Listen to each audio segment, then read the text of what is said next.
അവനെ ചെറുതിലെ വാങ്ങിച്ചതാണല്ലേ നിങ്ങൾ? ഞങ്ങൾ 4 മാസം പ്രായം ഉണ്ടാകുമ്പോൾ വന്നതാണ്. ആദ്യമൊക്കെ നല്ലതായിരുന്നു, പക്ഷെ വിചാരിച്ചിരുന്ന പോലെ ഇതായിരുന്നില്ല എൻ്റെ വീട്. ലവ് അറ്റ് ഫസ്റ്റ് സൈറ്റ് ആയിരുന്നു. ആ കാസ്റ്റിംഗ് ചെയ്യുമ്പോൾ ദിലീഷ് പോത്തൻ ചെയ്യുന്ന ഒരു പ്രോസസ്സ് ഉണ്ട്. എങ്ങനെയാണ് ഒരാളെ ഈസി ആക്കിയിട്ട് ഒരാളെ പെർഫോം ചെയ്യിപ്പിക്കാം എന്ന് പറയുന്നത് ഞാൻ പോത്തനെ കണ്ടിട്ടാണ് പഠിച്ചിട്ടുള്ളതെന്ന് ഞാൻ വിചാരിക്കുന്നു. അത് കംപ്ലീറ്റ് ആയിട്ടും പഠിക്കാനൊന്നും പറ്റില്ല, എന്നാലും പോത്തനെ കണ്ടിട്ടാണ് ഞാനത്. അതൊരു യൂണിവേഴ്സിറ്റി. അതെ, യൂണിവേഴ്സിറ്റിയാണ്. ഇവർക്ക് കഥ അറിയില്ലായിരുന്നു, ആക്ടേഴ്സിനൊന്നും. അപ്പോൾ എല്ലാവരും ഓരോരോ സീൻ കഴിയുമ്പോൾ കഥ അങ്ങനെ മനസ്സിലാക്കി വരികയായിരുന്നു. അപ്പോൾ അത് ഓരോ സീൻ എത്തുമ്പോഴും അവർക്കൊരു ഫ്രഷ്നെസ് ഉണ്ടായിരുന്നു. ഇത് ഇപ്പോൾ മനസ്സിലാക്കിയ കാര്യമാണ് അവർ ചെയ്യുന്നത്. അങ്ങനത്തെ ഒരു ഫ്രഷ്നെസ് ഉണ്ടായിരുന്നു ആ ജേണിക്ക്. മായാനദിയിൽ നയൻതാരല്ലേ എന്നുള്ളത് ആക്ച്വലി അതിൽ ഞാൻ ഒന്നും ചെയ്തിട്ടില്ല. എനിക്ക് ശ്യാമേട്ടൻ എനിക്ക് ഡിസ്ക്രൈബ് ചെയ്യുന്ന എഴുതി തന്ന സാധനം ഞാനത് കേട്ടിട്ട് എനിക്ക് ചിരിച്ച് നിൽക്കാൻ പറ്റിയില്ല. അത് ഇങ്ങനെയാണ്, ഈ സിറ്റുവേഷനിൽ നീ വന്നിട്ട് പിന്നെ നയൻതാരയാണ് ബെസ്റ്റ് എന്ന് പറഞ്ഞിട്ട് പോകണോട്ടോടാ എന്ന് പറഞ്ഞു. എന്നിട്ട് പോയി പുള്ളി. അപ്പോൾ ഞാൻ അവിടെ നിന്ന് ചിരിക്കുകയാണ്. ഈ ചിരി ആണ് നമ്മളെ കൊണ്ട് അങ്ങനെ ചെയ്യിപ്പിക്കുന്നത്. നമ്മൾ ഫീൽ ചെയ്യുന്ന സാധനം നമ്മൾ സത്യസന്ധമായിട്ട് നിന്ന് കഴിഞ്ഞാൽ ഇങ്ങനെയൊക്കെ വരും എന്നാണ് എനിക്ക് തോന്നുന്നത്. ഞാൻ ചിൽഡ്രൻസ് ഓഫ് ഹെവനൊക്കെയാണ് ഞാൻ ആദ്യമായിട്ടൊരു വേറൊരു സിനിമയായിട്ട് കാണുന്നത്. നമ്മൾ ആദ്യമായിട്ടാണ് അങ്ങനെ ഒരു സിനിമ കാണുന്നത്. നമ്മളെ വേറൊരു ടെറൈനിൽ ഒരു ഫിക്ഷൻ അങ്ങനെ പ്യൂറായിട്ട് ഒരു ഫിക്ഷനായിട്ട് കിട്ടുകയാണ്. ഞാനിപ്പോഴും എൻ്റെ ഉള്ളിൻ്റെ ഉള്ളിൽ കുട്ടീനെ ഞാൻ ബാക്കി നിർത്തിയിട്ടുണ്ടെന്ന് ഞാൻ വിശ്വസിക്കാൻ ഇഷ്ടപ്പെടുന്നു. എന്ന് വെച്ച് കഴിഞ്ഞാൽ ഞാൻ ഇപ്പോഴും ഒരു സിനിമ കാണുന്നത് ആ ഫിക്ഷനായിട്ട് കാണാൻ, ഒരു മുത്തശ്ശി കഥ പോലെ കേൾക്കാൻ താല്പര്യപ്പെടുന്ന ഒരാൾ ഇപ്പോഴും നിൽക്കുന്നുണ്ട്. സുട്ടു ഒരു സീൻ അഭിനയിക്കുമ്പോൾ അവൻ്റെ ഓപ്പോസിറ്റിൽ നിന്ന് അഭിനയിക്കുന്ന എൻ്റെ അസിസ്റ്റന്റ് ഡയറക്ടേഴ്സിൻ്റെ ടീമുണ്ട് അവിടെ മൊത്തം. ഇവൻ എങ്ങോട്ട് നോക്കണം തീരുമാനിക്കാൻ വേണ്ടി ഇവർ ഇതിൻ്റെ പിറകിൽ 100 ഇരട്ടി അഭിനയിക്കുന്നുണ്ട്. പെണ്ണും പൊറാട്ടും എന്ന ചിത്രത്തിന്റെ വിശേഷങ്ങളുമായി രാജേഷ് മാധവൻ നമുക്കൊപ്പം ഉണ്ട്. ഹായ്, നമസ്കാരം. എത്ര കാലമായിട്ട് ബ്രോയെ കാണാൻ വേണ്ടി കാത്തിരിക്കുകയാണ്. അതെ അതെ. ഞാൻ ആദ്യം എൻ്റെ കാര്യം പറയുന്നതിന് മുമ്പ് വൈഫ് പ്രത്യേകം പറഞ്ഞു വിട്ടിരുന്നു, രാജേഷിനോടൊപ്പം നിന്നൊരു സെൽഫി എടുക്കാൻ ആഗ്രഹിക്കുന്ന ഒരു മനസ്സുമായിട്ട് ഒരാൾ അവിടെ ഉണ്ട്. അനശ്വര എൻ്റെ വൈഫാണ്. അയാൾ പറഞ്ഞു ധീരൻ കണ്ടപ്പോഴാണ് അത്രയും തോന്നിയതെന്നാണ് പറഞ്ഞത്. അപ്പൊ നമ്മൾ ഇത്രയും വലിയ സിനിമകളുടെ ജേണി പറഞ്ഞിട്ടും അവള് ധീരനിൽ നിങ്ങളെ കണ്ടപ്പോഴാണ് സെൽഫി എടുത്തേ പറ്റുമെന്ന് പറയും തീരുമാനം എടുക്കുന്നത്. അത് ഭയങ്കര രസമല്ലേ? അത് ഭയങ്കര രസം. അതിനൊരു സ്നേഹം തോന്നിയിട്ടുണ്ട്. അതെ അതെ അതെ, അതാണ് അതിന്റെ കാര്യം. ഞങ്ങൾ ഒരുമിച്ച് ധീരൻ കണ്ടത്. പക്ഷെ വേദത്തിന്റെ സിനിമ ആയതുകൊണ്ട് വേദത്തുമായിട്ടൊരു കമ്മ്യൂണിക്കേഷനും ഒക്കെ ഉള്ളതുകൊണ്ടും ഒക്കെ ആ പടം എന്തായാലും മസ്റ്റായിട്ട് കുടുംബത്തോടൊപ്പം കാണണമെന്ന് ആഗ്രഹിച്ചിരുന്നതാണ്. പക്ഷെ ഇങ്ങനെ ഒരു കമന്റ് അത് ഇന്ന് രാവിലെ അത് വീണ്ടും പറയുമ്പോൾ ഉണ്ടല്ലോ, അപ്പൊ ഞാൻ വിചാരിച്ചു, ഇത്രയും ആഴത്തിൽ അവളുടെ മനസ്സിലുണ്ടായിരുന്നില്ലേ എന്ന് വിചാരിക്കില്ലേ. ധീരൻ പടത്തിൽ കിട്ടിയ അപ്രീസിയേഷനിൽ ഏറ്റവും മികച്ച ഒരു അപ്രീസിയേഷൻ ആയിട്ട്. അതെ അതെ, ശരിക്കും നിങ്ങൾ ആ ജനഗണമനയിൽ സ്റ്റാൻഡ് ചെയ്ത പൊസിഷനിൽ നിന്ന് ധീരൻ വരെ എത്തിയ ഒരു ജേണിയുണ്ട്. അതിലാണിപ്പോൾ പെണ്ണും പൊറാട്ടും വന്നു നിൽക്കുന്നത്. ഇത് വേറൊരു സാധനമാണ്. ഇപ്പോൾ തൊണ്ടിമോളും നിസ്സാക്ഷിയും കുമ്പളങ്ങി നൈറ്റ്സിലൊക്കെ കണ്ട ഒരു അസിസ്റ്റന്റ് ഡയറക്ടർ, വലിയ വലിയ പടങ്ങൾ നാത്താൻ കേസുകൂട് പോലെയുള്ള പടങ്ങളുടെ ഒരു കാസ്റ്റിംഗ് ഡയറക്ടർ, അതേപോലെ ഈ നമ്മളെല്ലാവരും സംസാരിച്ച തിങ്കളാഴ്ച നിശ്ചയത്തിൻ്റെ ഒരു ക്രിയേറ്റീവ് ഡയറക്ടർ, ഇതൊക്കെ തന്നെ പൊണ്ണൻ പൊസിഷൻസ് ആയിരുന്നു. അപ്പോഴാണ് പെണ്ണും പൊറാട്ടും എന്ന് പറയുന്ന പടത്തിൻ്റെ ഡയറക്ടർ. ഇതിലെ ടെറൈൻ കണ്ടപ്പോൾ, ഫസ്റ്റ് ഷോട്ട് കണ്ടപ്പോൾ, പോയിന്റ് ഓഫ് വ്യൂവിലുള്ള സംസാരം തുടങ്ങിയപ്പോൾ ഞാൻ വിട്ടു തന്നു. പൊളി, നിങ്ങൾ പൊളിക്കുമെന്നുള്ളതാണ്. ഈ ടെറൈൻ എങ്ങനെയാണ് തലച്ചോറിൽ വന്നത്? ടെറൈൻ ആയിട്ടല്ല, നമുക്ക് ഈ മനുഷ്യരുടെ ഒരു സംഘമായിട്ടാണ് നമ്മുടെ മനസ്സിലേക്ക് വരുന്നത്. മനുഷ്യൻ മാത്രമല്ല, മൃഗങ്ങളും കൂടെ ചേരുന്നൊരു സംഘം. അതെ, മൃഗങ്ങളും അതിൻ്റെ ഒരു പാർട്ടായിട്ട് വിചാരിക്കാം നമുക്ക്. അപ്പോൾ അങ്ങനെ ഒരു സംഘമായിട്ടാണ് നമ്മൾ മനസ്സിൽ വരുന്നത്. അപ്പോൾ നായയുടെ കോൺസെപ്റ്റ് ഞങ്ങൾക്കൊരു നായ ഉണ്ടായിരുന്നു, രവി, എൻ്റെ റൈറ്റർക്ക് ഒരു നായ ഉണ്ടായിരുന്നു. അപ്പോൾ അവൻ്റെ കാര്യങ്ങളൊക്കെ സംസാരിച്ച് വരുമ്പോഴാണ് ഈ ഐഡിയ ഞങ്ങളിലേക്ക് എത്തുന്നത്. അപ്പോൾ അവൻ ഓടിപ്പോവാൻ ഉണ്ടാവുന്ന ഒരു നാട് എന്നുള്ള കോൺസെപ്റ്റിലേക്ക് ഞങ്ങൾക്ക് വേറൊരു ഇൻസിഡൻറ്റും കൂടി സംഭവിച്ചു കഴിഞ്ഞപ്പോൾ അതെല്ലാം കൂടി ഒരുമിച്ച് വന്നതാണിത്. അപ്പോൾ ഇത്രയും ഈ കളക്ഷൻ ഓഫ് തോട്ടുകൾ ആണ് ആദ്യമായിട്ടുണ്ടായിരുന്നത്. അത് എവിടെ പ്ലേസ് ചെയ്യും എന്നുള്ളതായിരുന്നു ചിന്ത. കാണുമ്പോൾ അറിയാം, എൻ്റെ ഒരു കാസർഗോഡൻ ശൈലിയിലോ അല്ലെങ്കിൽ കാസർഗോഡ് ഞാൻ കണ്ടു വളർന്ന എൻ്റെ ചെറുപ്പകാലത്തിലുള്ള എൻ്റെ പശ്ചാത്തലങ്ങളിൽ നിന്നും എടുത്തിട്ടുള്ള നാടകീയ സംഭവങ്ങൾ പോലെയാണ് ആ ബഹളം ഉണ്ടാവുക. അപ്പോൾ ആ ബഹളം എനിക്ക് കാസർഗോഡ് ചെയ്യുന്നത് കുറച്ചും കൂടി എളുപ്പമായിരുന്നു. സിനിമ ഒരു വലിയ ഒരു മീഡിയമാണ്. അപ്പോൾ അതിൻ്റെ ആ മീഡിയത്തിൽ എനിക്കൊരു പ്രാദേശികതയിൽ അങ്ങനെ അറിയപ്പെടണമെന്ന് എനിക്ക് കൂടുതൽ അത്രയും താല്പര്യം ഇല്ല. ആ ഒരു കാര്യം കൊണ്ടാണ് ഞാൻ ആദ്യം ഇതിനെ പറിച്ചു നട്ടത്. പാലക്കാടേക്ക് പാലക്കാടേക്ക് പറിച്ചു നട്ടത്. പാലക്കാടേക്ക് പറിച്ചു നടാനുള്ള കാരണം എന്ന് വെച്ച് കഴിഞ്ഞാൽ, പാലക്കാടുള്ള ഞാൻ എൻ്റെ ഇതിൻ്റെ കാസ്റ്റിംഗ് ഡയറക്ടർ അജയ് എൻ്റെ സുഹൃത്താണ്. അപ്പോൾ അവൻ്റെ കൂടെയാണ് ഞാൻ ആദ്യമായിട്ട് പാലക്കാട് ഈ ടെറൈനിലേക്കൊക്കെ പോകുന്നത്. ചിറ്റൂർ ഈ ഡാമിൻ്റെ പരിസരങ്ങളിലേക്കൊക്കെ പോകുന്നത്, വണ്ടിത്താവളം ആ ഏരിയയിലൊക്കെ. അവിടെ പോയപ്പോൾ എനിക്ക് ഭയങ്കരമായിട്ട് എനിക്ക് എൻ്റെ നാടുമായിട്ട് എന്തൊക്കെയോ കണക്ഷനുള്ള പോലത്തെ ഒരു നാടായിട്ട് തോന്നി.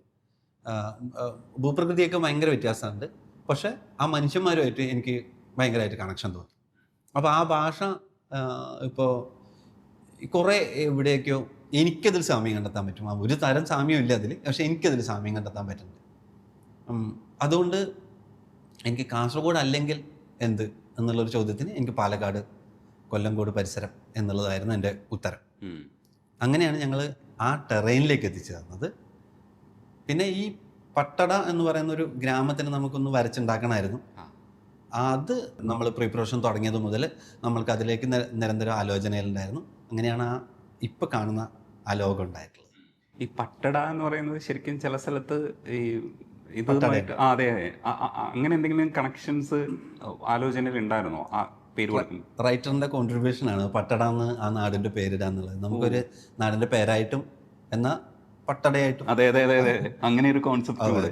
ഈ നിൽക്കാൻ പറ്റുന്ന സ്ഥലത്ത് നിൽക്കാൻ പറ്റാതാവുമ്പോൾ ഓടിപ്പോവാനാണല്ലോ ഇത്രയും വലിയ ലോകം ഉണ്ടായത്, ഇല്ലെങ്കിൽ ഈ ഉരുണ്ട ഭൂമി ഇങ്ങനെ പരന്ന് കിടക്കുന്നത് എന്നൊരു ഡയലോഗുണ്ട്. അത് ഭയങ്കര ഫിലോസഫിക്കലായിട്ടുള്ള ഡയലോഗാണ്, പക്ഷേ മൊത്തം കലഹമാണ്. അത് എന്തിൻ്റെ കലഹമാണെന്ന് ചോദിച്ചാൽ പലതരത്തിൽ നമുക്ക് വ്യാഖ്യാനിക്കാൻ പറ്റും. പക്ഷേ എങ്കിലും ഞാൻ പോയിന്റ് ചെയ്യാൻ ശ്രമിക്കുന്ന, അയാൾ പറയുന്നുണ്ട് അയാളുടെ ഇഷ്ടം എന്ന് പറയുന്നത് അയാൾക്ക് പ്രണയിക്കാൻ വലിയ താല്പര്യമില്ല, പ്രണയം വർക്കൗട്ട് ആവില്ല.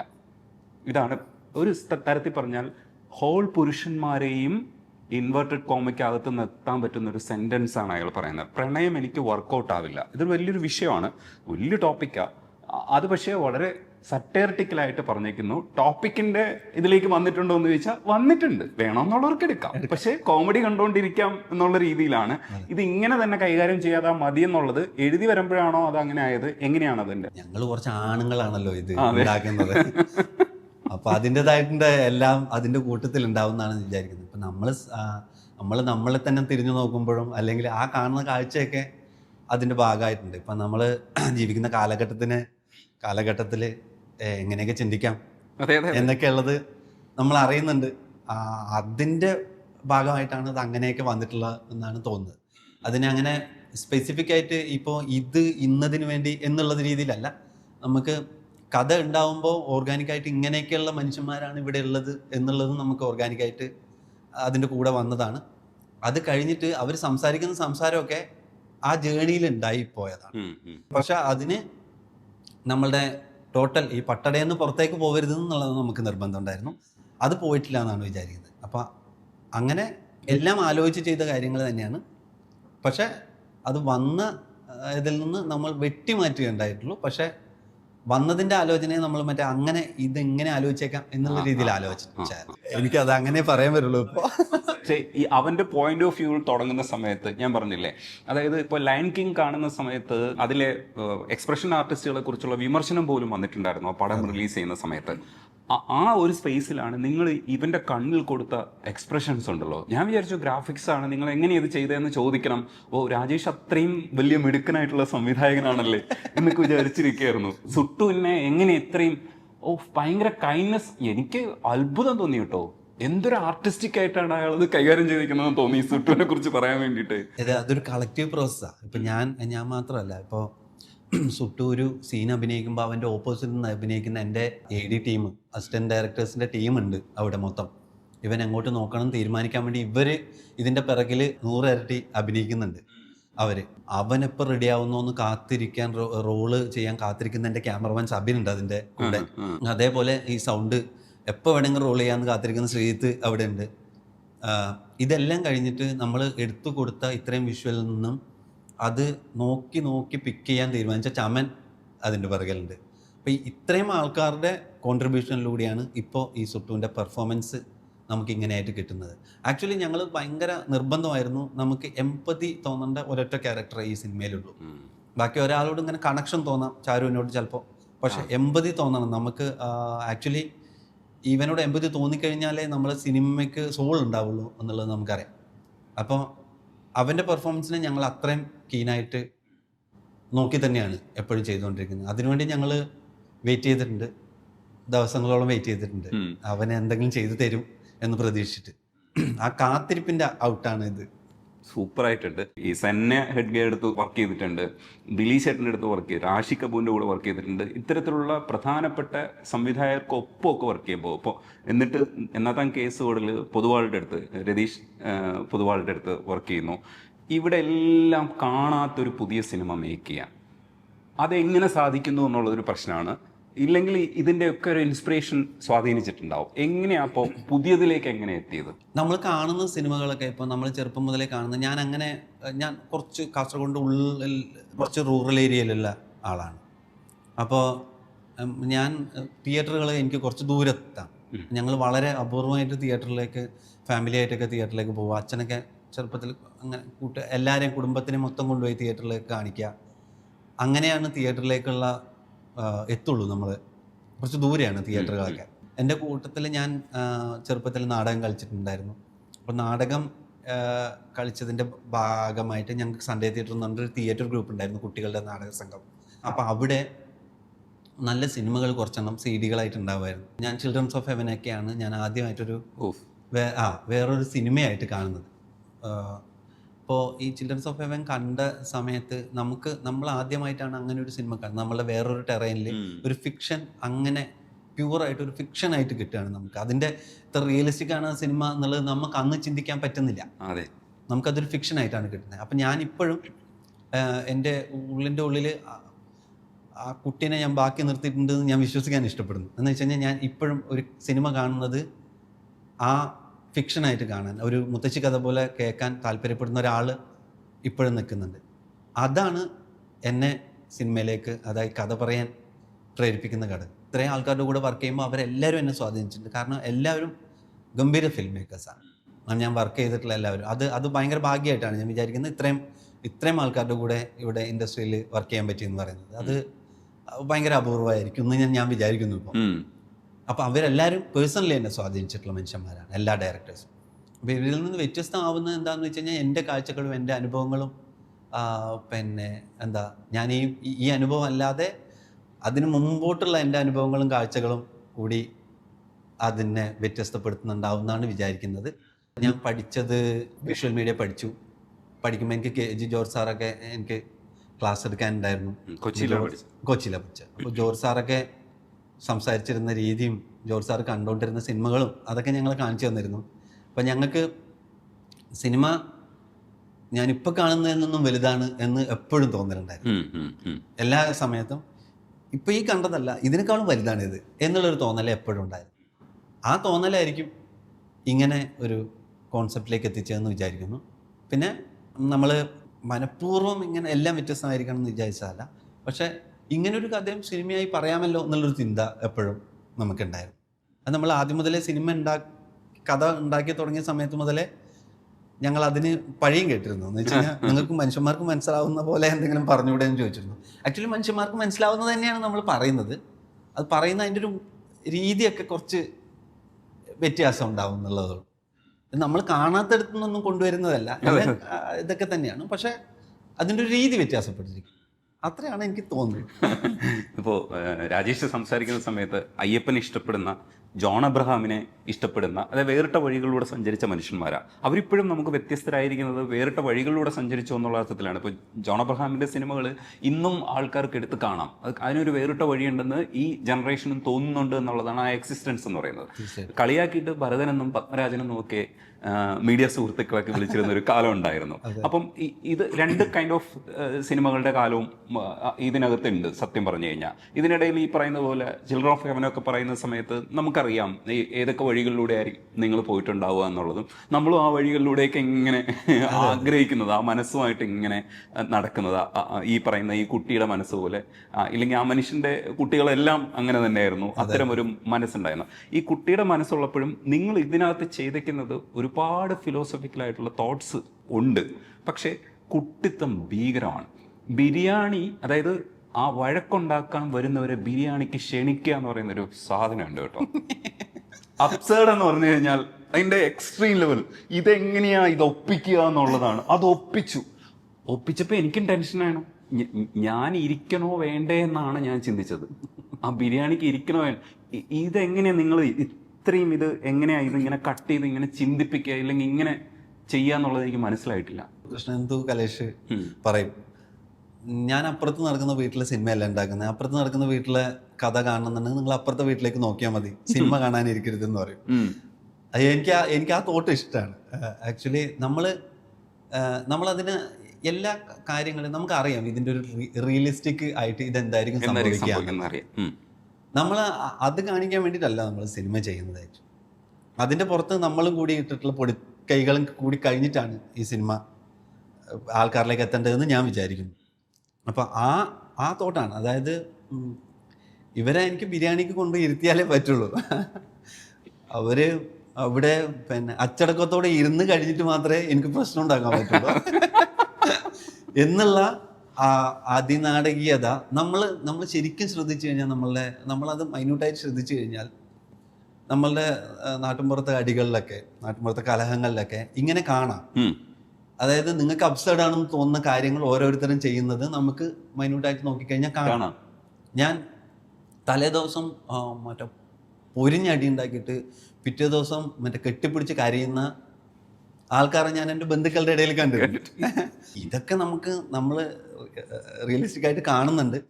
നമ്മൾ അതിനെ കുറച്ചും കൂടി സ്റ്റൈലൈസ്ഡ് ആയിട്ട് സിനിമയിലേക്കും കൂടി കൊണ്ടുവരുന്നു. അത്രേ അതിൽ ഉദ്ദേശിച്ചുള്ളൂ. അത് കല്യാണം കഴിക്കേണ്ടെന്ന് തീരുമാനിച്ച ഒരുത്തനെ കൊണ്ട് എത്ര സെക്കൻഡ് കൊണ്ടാണ് നേരെ പ്ലേറ്റ് തിരിക്കുന്നത് എന്നുള്ളത്. അതായത് അവന്റെ കംപ്ലീറ്റ് പൊള്ളത്തരവും രണ്ട് സെന്റൻസിൽ പൊളിച്ച്. പക്ഷെ പൊളിച്ചു കഴിഞ്ഞപ്പോ നമ്മളും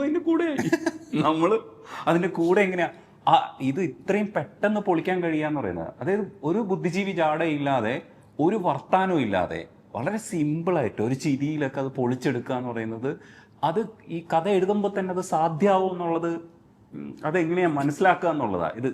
ഇതിലേക്ക് വരുമ്പോൾ വിഷ്വലിലേക്ക് വരുമ്പോൾ ഞാൻ രവിയും ഞാനുമായിട്ട് കുറേ വർഷങ്ങളായിട്ടുള്ള സൗഹൃദമാണ്. ഞങ്ങൾ PG ഒരുമിച്ചാണ് പഠിച്ചത്. അത് കഴിഞ്ഞിട്ട് ഞങ്ങൾ ഒരുപാട് സിനിമകളൊക്കെ കണ്ടിട്ടുള്ളതൊക്കെ ഞങ്ങൾ ഒരു സിമിലർ കാഴ്ചകളൊക്കെ ഏകദേശം ഒരേപോലെ ആയിരിക്കും. അപ്പം ഞങ്ങൾക്ക് പെട്ടെന്ന് കമ്മ്യൂണിക്കേറ്റ് ചെയ്യാൻ പറ്റും. സിനിമകളുടെ കാര്യത്തിൽ ഞങ്ങൾക്ക് ഭയങ്കരമായിട്ട് ഈസി ആയിട്ട് കമ്മ്യൂണിക്കേറ്റ് ചെയ്യാൻ പറ്റും. അങ്ങനെ എനിക്ക് അതുപോലെ കമ്മ്യൂണിക്കേറ്റ് ചെയ്യാൻ പറ്റുന്ന എനിക്ക് വേറെ ആളില്ല. അത്രയും കാലം ഒരുമിച്ച് ഉണ്ടായിരുന്നതുകൊണ്ട് തന്നെ നമ്മൾ ഈ നാടകീയമായ രംഗങ്ങളെക്കുറിച്ച് നമ്മളെപ്പോഴും ആലോചിക്കും. അപ്പം ഞങ്ങളിത് പറഞ്ഞു വരുമ്പോൾ ഞങ്ങൾ കൺവിൻസ് ആവാറ്, ഇങ്ങനെ പറഞ്ഞിട്ട് ഇങ്ങനെ ചെയ്യണം. അത് ചെയ്തെടുക്കാം എന്നുള്ള വിശ്വാസം എനിക്ക് തോന്നിയതെന്ന് വെച്ച് കഴിഞ്ഞാൽ ഞാൻ ഈ തിയേറ്ററൊക്കെ ഉള്ളതുകൊണ്ടാണ്. അപ്പം നമുക്ക് ഇങ്ങനെ ട്വിസ്റ്റ് ചെയ്യാം കഥേനെ, ഇങ്ങനെ തിരിക്കാം, എപ്പോൾ വേണമെന്ന് തിരിക്കാം. അത് നമ്മൾ കൺവിൻസിങ് ആയിട്ട് നമ്മൾ ഒന്ന് പ്ലേസ് ചെയ്യാന്നുള്ളത്. അത് ചിലപ്പോൾ പാളിപ്പോവാൻ സാധ്യതയുള്ള സാധനങ്ങളാണ്. പക്ഷെ ഞങ്ങൾക്ക് ഇതിങ്ങനെ തീർക്കണം. നമ്മൾ അതിനാടകീയത ഈ സിനിമയുടെ ഭാഗമായിട്ട് നമ്മൾ ആദ്യം മുതലേ ഉണ്ടായിരുന്നു. അപ്പം അതിനാടകീയമാണ് ഇതിൻ്റെ എല്ലാ കാര്യങ്ങൾ. അപ്പുറത്തുനിന്ന് കേട്ട് വന്ന വർത്തമാനത്തിൻ്റെ ബാക്കിയായിട്ടാണ് ഇയാൾ ബാത്റൂമിലിരുന്ന് മെസ്സേജ് അയക്കുന്നത്. ആ മെസ്സേജ് പിന്നെ അയച്ചതിന് പുള്ളി പിന്നെ ഡാമിൽ ചാടിക്കഴിഞ്ഞതിന് പുള്ളി കുളിച്ച് വൃത്തിയായി എന്നാ പറയുന്നത്. അങ്ങനെ നടക്കുന്ന ഒരു ക്യാരക്ടറിന് പെട്ടെന്ന് എന്നാ പിന്നെ കല്യാണം കഴിച്ചേക്കാം എന്നും തോന്നിയേക്കാം എന്നുള്ള ചിന്ത എന്നാണ് അത് അങ്ങനെ വരുന്നത്. അത് ചെയ്തെടുക്കാൻ പിന്നെ കൺവിൻസിങ് ആയിട്ട് ചെയ്തെടുക്കാൻ പറ്റുന്ന പാകത്തിനുള്ള ആൾക്കാർ നമ്മുടെ കൂട്ടത്തിൽ ഉണ്ടായിരുന്നു എന്നുള്ളതാണ്. അതെങ്ങനെയാണ് അങ്ങനെ. പക്ഷെ ഇത്രയും ആക്ഷേപഹാസ്യം ഒരുമിച്ച് എങ്ങനെ താങ്ങുമോ എന്നുള്ളതാണ് പ്രശ്നം. നമ്മൾ പൊട്ടിച്ചിരിക്കുന്നുണ്ട്, പക്ഷെ നമ്മളെയാണ് കളിയാക്കുന്നത് എന്നുള്ളതാണ് പ്രശ്നം. ഇത് കണ്ടിട്ട് നമ്മൾ ഇപ്പൊ പുരുഷന്മാരുടെ ഒരു പ്രതിനിധിയാണല്ലോ ഇയാളെ കളിയാക്കുന്നതൊക്കെ നമുക്ക് കൊള്ളുന്നതാ, പക്ഷെ നമ്മൾ ചിരിക്കുവാണെന്നുള്ളതാണ്. അതാണ് ഒരു ക്രിയേറ്ററുടെ ബ്രില്യൻസ് എന്ന് പറയുന്നത്. തീർച്ചയായിട്ടും നിങ്ങളുടെ ആർട്ടിസ്റ്റുകളുണ്ടല്ലോ, അസാധ്യം. കാസ്റ്റിംഗ് എന്ന് പറഞ്ഞാൽ കാസ്റ്റിംഗ് ഡയറക്ടർക്ക്, അതായത് നിങ്ങളൊരു കാസ്റ്റിംഗ് ഡയറക്ടറാണ് പെർഫെക്റ്റ് ആയിട്ടുള്ള, നിങ്ങൾക്ക് ഒരു സാധനം കൊണ്ടുതരുമ്പോൾ ഇത് ഇങ്ങനെ തന്നെ വേണമെന്നുള്ള ആ ഏഷ്യനി പറയുന്ന പെങ്കൊച്ച്, അവളുടെ അമ്മ മലയാള സിനിമയ്ക്ക് മുതൽക്കൂട്ടാണ്. അവർ രണ്ടുപേരും സൂപ്പർ ഹിറ്റ് ആവും. ഇതൊക്കെ എങ്ങനെയാ ഈ കാരിക്കേച്ചർ സ്വഭാവമുള്ളൊരു ക്യാരക്ടേഴ്സിനെ മേക്ക് ചെയ്യാൻ വേണ്ടിയിട്ട് തന്നെ നിങ്ങൾ കണ്ടുപിടിക്കുന്നതാണോ? ഞങ്ങൾ വർക്ക് ചെയ്ത സ്ഥലങ്ങളിൽ നിന്ന് നടക്കുന്ന ഒരു പ്രോസസ്സ് ഉണ്ട്. ആ പ്രോസസ്സിൽ നിന്നൊക്കെ ഇൻസ്പയർഡ് ആണ് ഈ പ്രോസസ്സ്. അതായത് ഇത് ഞാൻ ഉണ്ടാക്കിയതല്ല. കാസ്റ്റിംഗ് ചെയ്യുമ്പോൾ ഞാൻ ദിലീഷ് പോത്തൻ ചെയ്യുന്ന ഒരു പ്രോസസ്സ് ഉണ്ട്. എങ്ങനെയാണ് ഒരാളെ ഇത്ര പിന്നെ ഈസി ആക്കിയിട്ട് ഒരാളെ പെർഫോം ചെയ്യിപ്പിക്കാം എന്ന് പറയുന്നത് ഞാൻ പോത്തണ്ണനെ കണ്ടിട്ടാണ് പഠിച്ചിട്ടുള്ളതെന്ന് ഞാൻ വിചാരിക്കുന്നു. അത് കംപ്ലീറ്റ് ആയിട്ടും പഠിക്കാനൊന്നും പറ്റില്ല, എന്നാലും പോത്തണ്ണനെ കണ്ടിട്ടാണ് ഞാനത്. യൂണിവേഴ്സിറ്റി. അതെ, യൂണിവേഴ്സിറ്റിയാണ്. പിന്നെ ഇപ്പോൾ രതീഷ് ചേട്ടൻ കാസ്റ്റ് ചെയ്യുന്ന ഒരു ക്യാരക്ടറിനെ പിക്ക് ചെയ്യുന്ന ഒരു രീതിയുണ്ട്. ഭയങ്കര പെക്യുലർ ആയിട്ടുള്ള ചില സാധനങ്ങൾ, കാരിക്കേച്ചർ സ്വഭാവമുള്ള സാധനം പുള്ളി എവിടുന്ന് ഈ സൗണ്ട് കൊള്ളാം അല്ലെങ്കിൽ ഇയാളുടെ പുരികം കൊള്ളാം എന്ന് പറഞ്ഞിട്ട് പിക്ക് ചെയ്യുന്നൊരു സാധനം. ഇതൊക്കെ നമ്മൾ സ്വാധീനിച്ചിട്ടുണ്ടാവാം. അപ്പം ഞങ്ങൾ പല സാധനങ്ങൾ, ഒരു സംഘം ആൾക്കാരെ നമ്മൾ ഒരുമിച്ച് കണ്ടുകൊണ്ടിരിക്കുക. അപ്പം നമ്മൾ ക്യാച്ച് ചെയ്യും ചില ആൾക്കാർ പെർഫോമൻസ് കൊണ്ട്, ചില ആൾ ലുക്ക് കൊണ്ട്, ഇത് ഇങ്ങനെ ക്യാച്ച് ചെയ്യും. അവരെ നമ്മൾ കൂടെ കൂട്ടി 1, 2, 3 എന്നുള്ള ലെവലിൽ ഓഡിഷൻസ് ഇങ്ങനെ കഴിഞ്ഞുകൊണ്ടിരിക്കും. അപ്പം അതിൽ നിന്ന് കൊഴിഞ്ഞു പോയി ഇതൊരു ഇത്രയും ആൾക്കാരെ ആയിട്ട് ഇത് ബാക്കിയായി കിട്ടും. അങ്ങനെയാണ് ഈ ആക്ടേഴ്സ് ഉണ്ടാകുന്നത്. അത് വലിയൊരു പ്രോസസ്സാണ്. ഈ നമ്മൾ പുതിയ മുഖങ്ങളെ വെച്ചിട്ട് സിനിമ ചെയ്യണമെന്ന് നമ്മൾ തീരുമാനിച്ചിട്ടുണ്ടെന്നുണ്ടെങ്കിൽ നിങ്ങൾ കാസ്റ്റിങ്ങിന് വേണ്ടി അത്രയും എഫേർട്ട് എടുത്താലേ പറ്റുള്ളൂ. ആ എഫേർട്ട് അതിൻ്റെ പിറകിലുണ്ട്. എനിക്ക് അതിലൊരു ഷോട്ട് കൂടെ ഇഷ്ടപ്പെട്ടത്, ഇവർ മുറിയിൽ 2 കുടുംബം അകപ്പെടുമ്പോൾ ഏരിയൽ വ്യൂവിൽ ഒരു സാധനം വെച്ചിട്ടുണ്ട്. ഇത്രയും പേരുടെ എക്സ്പ്രഷൻ കവർ ചെയ്തിട്ടാണ് ആ ഷോട്ട് വരുന്നത്. എല്ലാവരും വ്യക്തമായിട്ട് അതിനകത്ത് കാണുകയും ചെയ്യാം. നല്ല മൂവ്മെൻ്റ് ആണ്. എനിക്കത് കണ്ടപ്പോൾ ഉണ്ടല്ലോ, എനിക്ക് തൃപ്തിയായി. ഒറ്റ ഷോട്ടിൽ ഞാൻ ആ ക്യാമറമാനോട് പറഞ്ഞു, മതിയടാ മതി, ഇത് മതി എന്ന് പറഞ്ഞു. അതെന്റെ ക്യാമറമാന്റെ സജഷനാണ്, അവന്റെ ഇൻപുട്ടാണ്. അവനെ കാണിക്കാൻ അതിൽ കഴിഞ്ഞു എന്നുള്ളതാണ് അവന്റെ ഏറ്റവും വലിയ മിടുക്ക്. ഞാനത് എപ്പോഴും പറയണമെന്ന് വിചാരിക്കുന്നു. അത് അങ്ങനെ ഒരു സജഷൻ അത് ഭയങ്കര മുതൽക്കൂട്ടായിരുന്നു സിനിമ. ഈ സിനിമയ്ക്ക് അത് വേണം. കാരണം അത് മൊത്തത്തിലുള്ള ഒപ്പിയെടുക്കലാണ്. ഈ ജേണിയിൽ പല സ്ഥലത്തും പലതും കണ്ടുപഠിച്ചിട്ടുണ്ട്, പലയിടത്തുനിന്നും പലതും പിക്ക് ചെയ്യാനും തോന്നിയിട്ടുണ്ട്.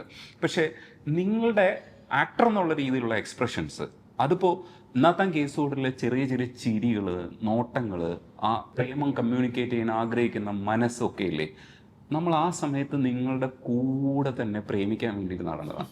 എങ്ങനെയാണ് ഇങ്ങനെ പഠിച്ചെടുക്കണമെന്നാണ് ഈ മൈന്യൂട്ട് എക്സ്പ്രഷൻസിലൂടെയൊക്കെ നമ്മളെ ക്യാച്ച് ചെയ്യാൻ തന്നെ പറ്റുന്നു എന്നുള്ളതാണ്. ഇത് ശരിക്കും എവിടെയെങ്കിലും ചെയ്തു നോക്കിയിട്ടുണ്ടോ? അത് ചെയ്തപ്പോൾ ശരിയാണോ? ചെയ്തൊന്നും നോക്കിയിട്ടില്ലേ? ഇത് നാടകം ഉണ്ടായിരുന്നു ചെറുപ്പം മുതൽ, പെർഫോമൻസ് ഉണ്ടായിരുന്നു സ്റ്റേജിലൊക്കെ. അതിങ്ങനെ കണ്ടിന്യൂ ചെയ്തുകൊണ്ടിരിക്കുകയാണ്. അങ്ങനെ ആക്ഷനിൽ ആക്ടറായി. അപ്പോൾ ആക്ടറായി നിൽക്കുന്ന സമയത്ത് ഞങ്ങളൊരു നാടകം ചെയ്തു. പിന്നെ ഇവിടെ വന്നതിന് ശേഷം കുമ്പളങ്ങയൊക്കെ ചെയ്തുകൊണ്ടിരിക്കുന്ന സമയത്താണ് പാരലലി റോഷൻ സംവിധാനം ചെയ്തിട്ടുള്ള ഒരു നാടകം, റോഷൻ മാത്യു സംവിധാനം ചെയ്തു, ദർശനയും കന്യൊക്കെ ഉണ്ടായിരുന്നു. റോഷൻ ഇടയ്ക്ക് പറഞ്ഞിരുന്നു അതിനെ പറ്റിയിട്ട്, എനിക്ക് കാണാൻ പറ്റിയിട്ടില്ല. അതെ. അപ്പൊ അത് പിന്നെ ഇപ്പൊ ചെയ്ത നാടകമല്ല, ഇതിന് മുമ്പ് ഉണ്ടായിരുന്നു, എ വെരി നോർമൽ ഫാമിലി എന്ന്.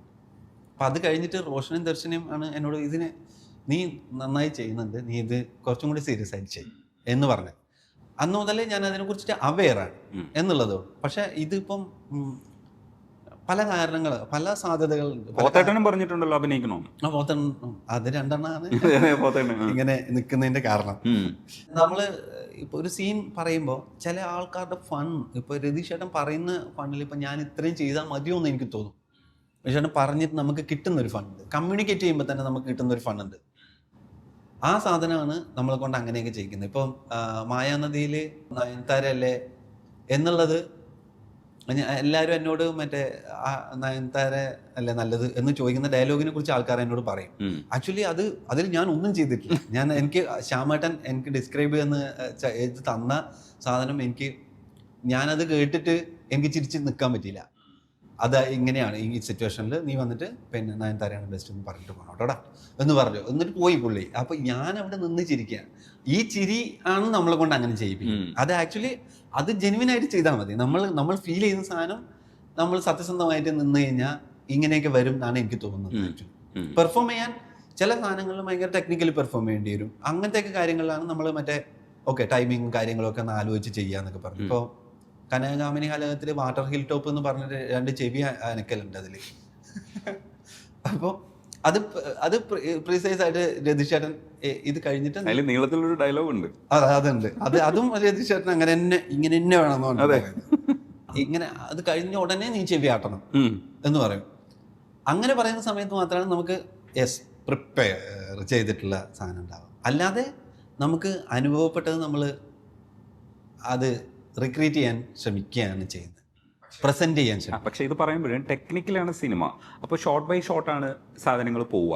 ഒരു എക്സ്പ്രഷനെ തുടർച്ചയായിട്ടായിരിക്കില്ല ചിലപ്പോൾ കട്ട് ചെയ്തെടുക്കുക, ചിലപ്പോൾ തുടർച്ചയായിട്ട് നിങ്ങൾ ചെയ്തിട്ട് കട്ട് ചെയ്തെടുക്കും. പക്ഷേ ഈ സുരേഷിലേക്ക് എത്തുന്നതിന് മുമ്പ് എന്നാത്താൻ കേസ് കൂടില്ല സുരേഷിനെ, ശരിക്കും സുരേഷിൻ്റെ ചില എക്സ്പ്രഷൻസ് ഉണ്ട്, അത് അവളെ നോക്കി എക്സ്പ്രസ് ചെയ്യുന്നത് ചില ഷോർട്ടായിട്ട് തന്നെ നമ്മൾ കട്ട് ചെയ്ത് തന്നെ അതിനകത്ത് ഉപയോഗിച്ചിട്ടുണ്ട്. അത് നീളത്തിലെടുത്തതാണോ എന്ന് എനിക്ക് അറിഞ്ഞുകൂടാ. ചില മൈന്യൂട്ട് സാധനങ്ങൾ അതിനകത്ത് വർക്ക് ചെയ്യിക്കുന്നത്. അത് ചിലപ്പോൾ ഒരുപാട് ഷോർട്ട്സ് എടുത്തിട്ട് അത് സെലക്ട് ചെയ്തതായിരിക്കാം. എനിക്ക് അതിൻ്റെ പ്രോസസ്സ് നിങ്ങൾ ചെയ്തത് എന്താണെന്ന് അറിഞ്ഞൂടാ. പക്ഷെ അതിൽ ചില സാധനങ്ങളിലൊക്കെ നിങ്ങളെ പല്ല് കാണുമ്പോൾ ഉണ്ടല്ലോ, ആ സമയത്ത് നമ്മൾ പൊട്ടിച്ചിരിക്കുക നിങ്ങളെ കൂടെ നിന്നിട്ടേ, ജോറ് സാധനം എന്ന് പറയില്ലേ, അങ്ങനെ എക്സ്പ്രഷൻ. അത് ചിലപ്പോൾ തിയേറ്ററിൽ കിട്ടുമ്പോഴായിരിക്കും നിങ്ങൾക്കും തോന്നുന്നത് അയ്യോ ഇത്രയും വർക്കൗട്ടായെന്നുള്ളത്. ഇത് പ്രീ ജഡ്ജ് ചെയ്താലേ സിനിമയിൽ വരുമ്പോൾ ഇങ്ങനെ ആവുള്ളതാണ് നമ്മൾ വിചാരിക്കുന്നത്. ആ ജഡ്ജ്മെൻ്റാണ് ഞാൻ ചോദിക്കുന്നത്. ആ ജഡ്ജ്മെൻറ്റ് ഭയങ്കര രസമല്ലേ? നമ്മൾ എല്ലാ ജഡ്ജ്മെൻറ്റും ഒന്നും നമുക്ക് അതിന് കറക്റ്റായിട്ട് കിട്ടണമെന്നില്ല. പക്ഷെ നമുക്ക് കിട്ടാവുന്ന സിനിമകൾ, നമുക്ക് കണക്ട് ചെയ്യാൻ പറ്റുന്ന ആൾക്കാർ, അവർ നമുക്ക് ഇത് പറഞ്ഞു തരുമ്പോൾ നമുക്കതിനൊരു ഒരു കുറച്ച് അത് മനസ്സിലാവും. നമുക്ക് ആ സിനിമയുടെ എന്തും എങ്ങനെയായിരിക്കും ഈ സിനിമ പോകുന്നതെന്നുള്ളതിനെ കുറിച്ച് നമുക്കൊരു ജഡ്ജ്മെന്റ് ഉണ്ടാവും. അതിനനുസരിച്ചിട്ടാണ് ആ സിനിമയിലെ ക്യാരക്ടറിനെ നമ്മൾ മോൾഡ് ചെയ്യുന്നത്. അത് നമ്മൾ അറിഞ്ഞുകൊണ്ട് മറ്റേ ഇങ്ങനൊരു മീറ്ററിലാണ് എന്ന് വിചാരിക്കുകയല്ല ചെയ്യുന്നത്. ആക്ച്വലി ആ കഥനെ നമുക്ക് ഓളായിട്ട് കിട്ടുമ്പോൾ ആ സിനിമയെ കുറിച്ച് നമുക്കൊരു കാഴ്ച ഉണ്ടാവുകയും ഉള്ളിൽ, എന്നിട്ട് നമ്മളുടെ ക്യാരക്ടർ ഇങ്ങനെയായിരിക്കും നമ്മൾ വിചാരിക്കുകയും ചെയ്യുന്നത് ഉള്ളിൻ്റെ ഉള്ളിൽ എവിടെയോ നടക്കുന്നത്. അത് കഴിഞ്ഞിട്ടാണ് നമ്മൾ പെർഫോം ചെയ്യാൻ വരുന്നത്. അപ്പൊ ഇതിന്റെ കണ്ടിന്യൂറ്റി ഓൾറെഡി നമ്മൾ ഈ കഥ മൊത്തം കേട്ടിരിക്കുന്നതുകൊണ്ട് നമ്മളുടെ ലൈഫ് ജേണി, നമ്മളുടെ ആർക്ക് മൊത്തം നമുക്കറിയാം. നമ്മളെ ഈ ക്യാരക്ടറിന്റെ ആ ക്യാരക്ടർ ഏത് പൊസിഷനിലാണ് നിൽക്കുന്നു എന്നുള്ളതും നമുക്കറിയാം. ഇത് നമ്മൾ ചെയ്തിട്ടില്ല എന്നുണ്ടെങ്കിലും, ഇതിന്റെ അപ്പുറവും ഇപ്പുറവും നമ്മൾ ചെയ്തിട്ടില്ല എന്നുണ്ടെങ്കിലും, നമ്മൾ ഓൾറെഡി അത് ഉള്ളിലെവിടെയോ ജീവിക്കുന്നുണ്ട് ആ സാധനം. അതിന്റെ ഒരു കഷ്ണമാണ് നമ്മൾ ഇവിടെ പെർഫോം ചെയ്യുന്നത്. അപ്പോൾ ഇതിന്റെ കണ്ടിന്യൂറ്റി നമ്മൾ ഇത് മനഃപൂർവ്വം ആലോചിക്കണ്ട. ഞാൻ പറഞ്ഞത് ഇതൊന്നും മനഃപൂർവ്വം നമ്മൾ ചെയ്യേണ്ട കാര്യമില്ല. നമ്മളിൽ ഉണ്ടാവും, അത് വരും അതിന്റെ കൂടെ എന്നാണ് ഞാൻ വിചാരിക്കുന്നത്. അപ്പോൾ ഈ കുരുവിള സാറിൻ്റെ അടുത്ത് സംസാരിക്കുന്ന സമയത്ത് ഞാൻ ചോദിച്ചിട്ടുണ്ട്, ഈ നാരദൻ പോലൊരു സിനിമ അത് വിജയിച്ചില്ല, പക്ഷെ എന്നാത്താൻ കേസോട് പോലൊരു സിനിമ, ആൻഡ്രോയിഡ് കുഞ്ഞപ്പൻ പോലൊരു സിനിമ, ഇതൊക്കെ വ്യത്യസ്തമായ ജോണറിൽ നിൽക്കുന്ന സിനിമകളാണ്. ഇതൊന്നും കഥ പറയുന്ന സമയത്ത് ഒരു പ്രൊഡ്യൂസർ എങ്ങനെ ആക്സെപ്റ്റ് ചെയ്യുക എന്നുള്ള അറിഞ്ഞുകൂടാത്തുള്ളതാണ്. അതേപോലെ പെണ്ണും പൊറാട്ടം എന്ന് പറയുന്ന സിനിമ നിങ്ങൾ എങ്ങനെ പറഞ്ഞു കൊടുത്തു എന്നുള്ളത് എനിക്കറിയില്ല. എങ്ങനെയായിരിക്കും നിങ്ങൾ കമ്മ്യൂണിക്കേറ്റ് ചെയ്ത് കൊടുക്കുക? പുള്ളിയെടുത്തോ എന്ത് പറഞ്ഞപ്പോഴായിരിക്കും പുള്ളി കൺവിൻസ്ഡ് ആവുക? പല രീതിയിലുള്ള സിനിമകൾ ചെയ്തിട്ടുണ്ട്. പലതിൻ്റെയും ഭാഗമായിട്ട് നിൽക്കാനും ഒരു ആഗ്രഹമുള്ളൊരു മനുഷ്യനാണ്. അയാളുടെ സിനിമയുടെ ഗ്രാഫ് നോക്കുമ്പോൾ നമുക്ക് മനസ്സിലാവുന്നുണ്ട്. ഇതെങ്ങനെ പറഞ്ഞൊപ്പിച്ചേക്കണേ? എളുപ്പമല്ല. ഞാൻ പറഞ്ഞത് ഇപ്പൊ ഇതില് നമ്മൾ ഇതിന്റെ ഒരു സെക്കൻഡറി ലെയറിലുള്ള ഒരു കാര്യങ്ങളെ കുറിച്ചിട്ട് നമ്മൾ അങ്ങനെ ബോധേഡാവാതിരിക്കുക.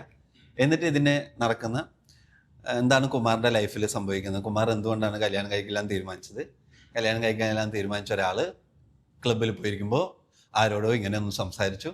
ആ സംസാരിച്ചത് ആദ്യം ഇങ്ങനെ ചുറ്റിപ്പറ്റി ഇവിടത്തേക്ക് എത്തി, ഇവിടുന്ന് അവർ ചോദിക്കാൻ ചെന്ന് ഇങ്ങനെ ഒരു കഥ ഉണ്ട് അതിന്. വളരെ ലീനിയറായിട്ടുള്ള നമ്മൾ ഇൻസിഡൻറ്റുകൾ വെച്ച് കോർത്ത് വെക്കാൻ പറ്റുന്ന ഒരു കഥയുണ്ട് അതിൽ. ആ കഥയാണ് നമ്മൾ ആക്ച്വലി സിനിമയുടെ കഥയായിട്ട് പറയുന്നത്. അതിൻ്റെ പിന്നിൽ ഇത്രയും നൂലുകളും കൂടി ഉണ്ട് എന്നുള്ളത് നമ്മൾ അതങ്ങനെ ആദ്യത്തെ നമ്മളുടെ എക്സ്പ്ലനേഷനിൽ വരണമെന്നില്ല, അല്ലെങ്കിൽ ആദ്യം പറഞ്ഞു കൊടുക്കുന്നതിൽ വരണമെന്നില്ല. അതതിൻ്റെ നമ്മളുടെ കയ്യിലുള്ള സാധനങ്ങളാണ്. ആ ചരട് നമ്മൾ രണ്ടാമത് വലിക്കുന്ന. അല്ലാതെ ഇതിനൊരു കഥ ഉണ്ട്. കുമാറിന്റെ ജീവിതം പറഞ്ഞാൽ മതി, അതാണ് അതിന്റെ കഥ. പക്ഷെ ഇത് സിനിമയായിട്ട് വരുമ്പോഴാണ് നമ്മൾ ഇത്രയും ആസ്വദിക്കുന്നത്. പക്ഷെ ഇതിന്റെ ലെയേഴ്സ് വെച്ച് നോക്കുമ്പോൾ ഇത് ഫിലോസഫിക്കൽ ആയിട്ടുള്ള കുറേ ലെയേഴ്സ് ആണ് ഇതിനകത്ത് ആക്ച്വലി നമുക്ക് കമ്മ്യൂണിക്കേറ്റ് ചെയ്ത് തരുന്നത്.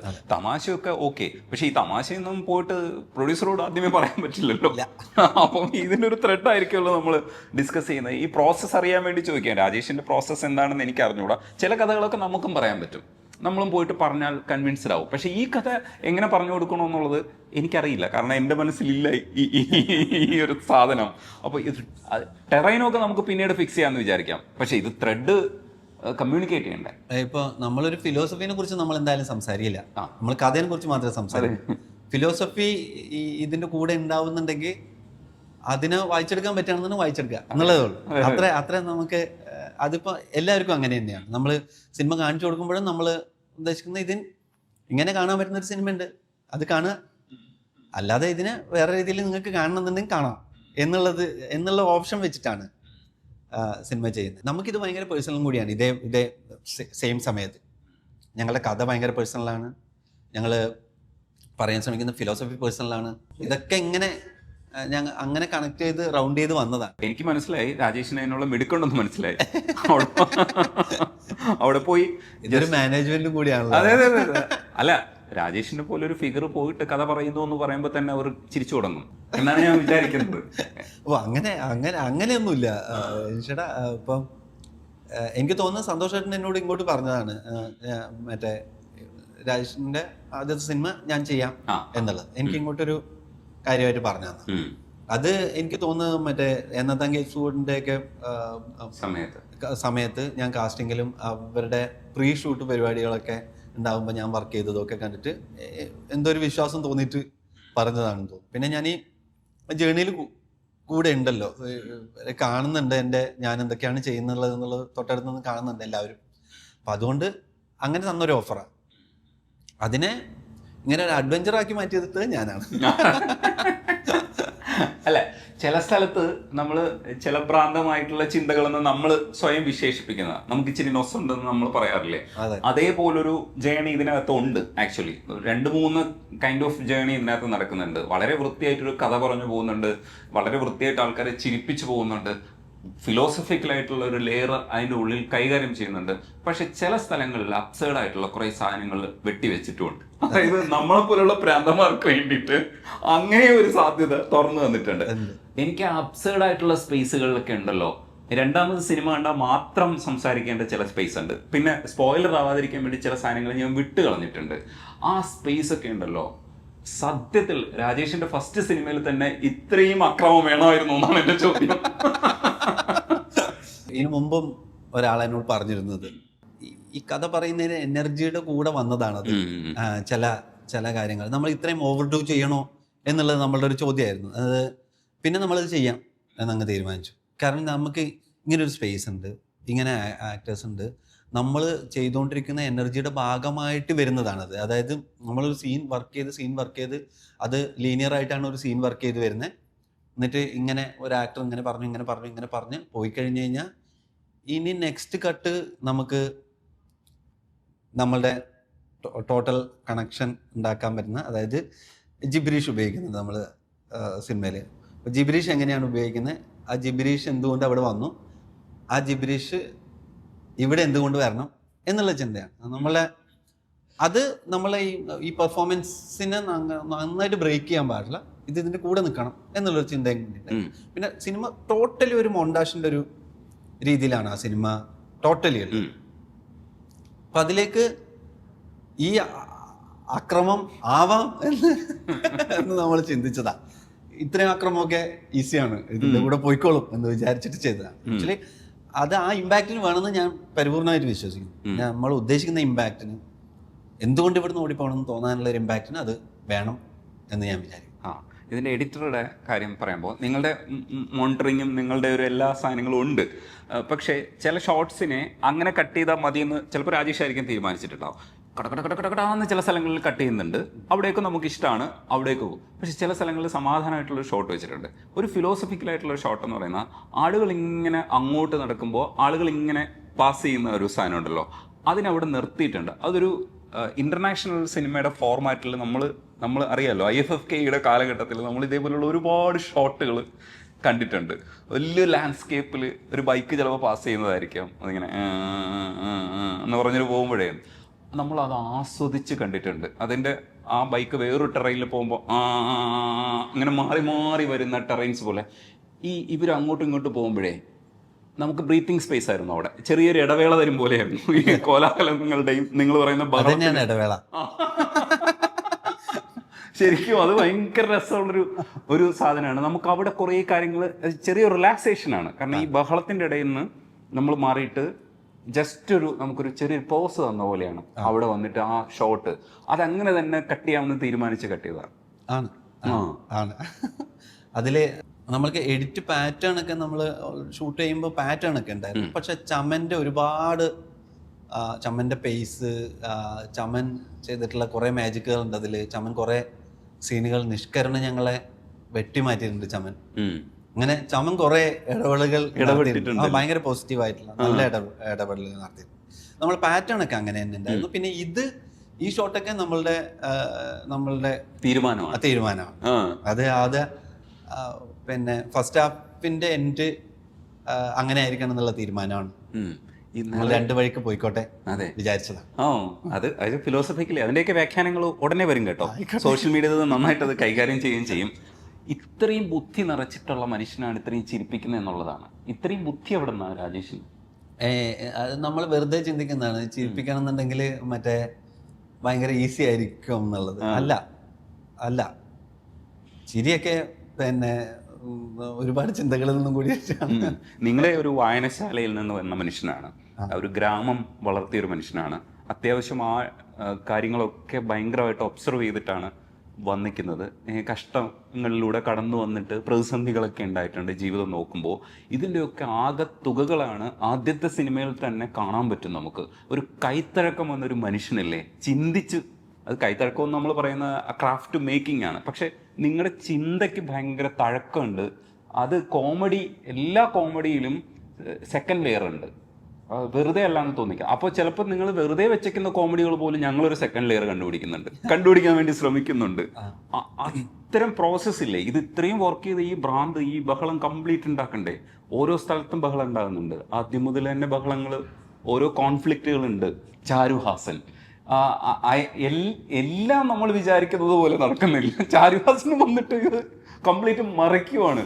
അയാൾ മറിഞ്ഞു പോകുന്ന സ്ഥലത്തുണ്ടല്ലോ, അവിടെ എത്തുമ്പോഴത്തേക്കും നമ്മൾ ഇയാളും മറിഞ്ഞോ, അപ്പൊ അത് വളരെ എളുപ്പമുള്ള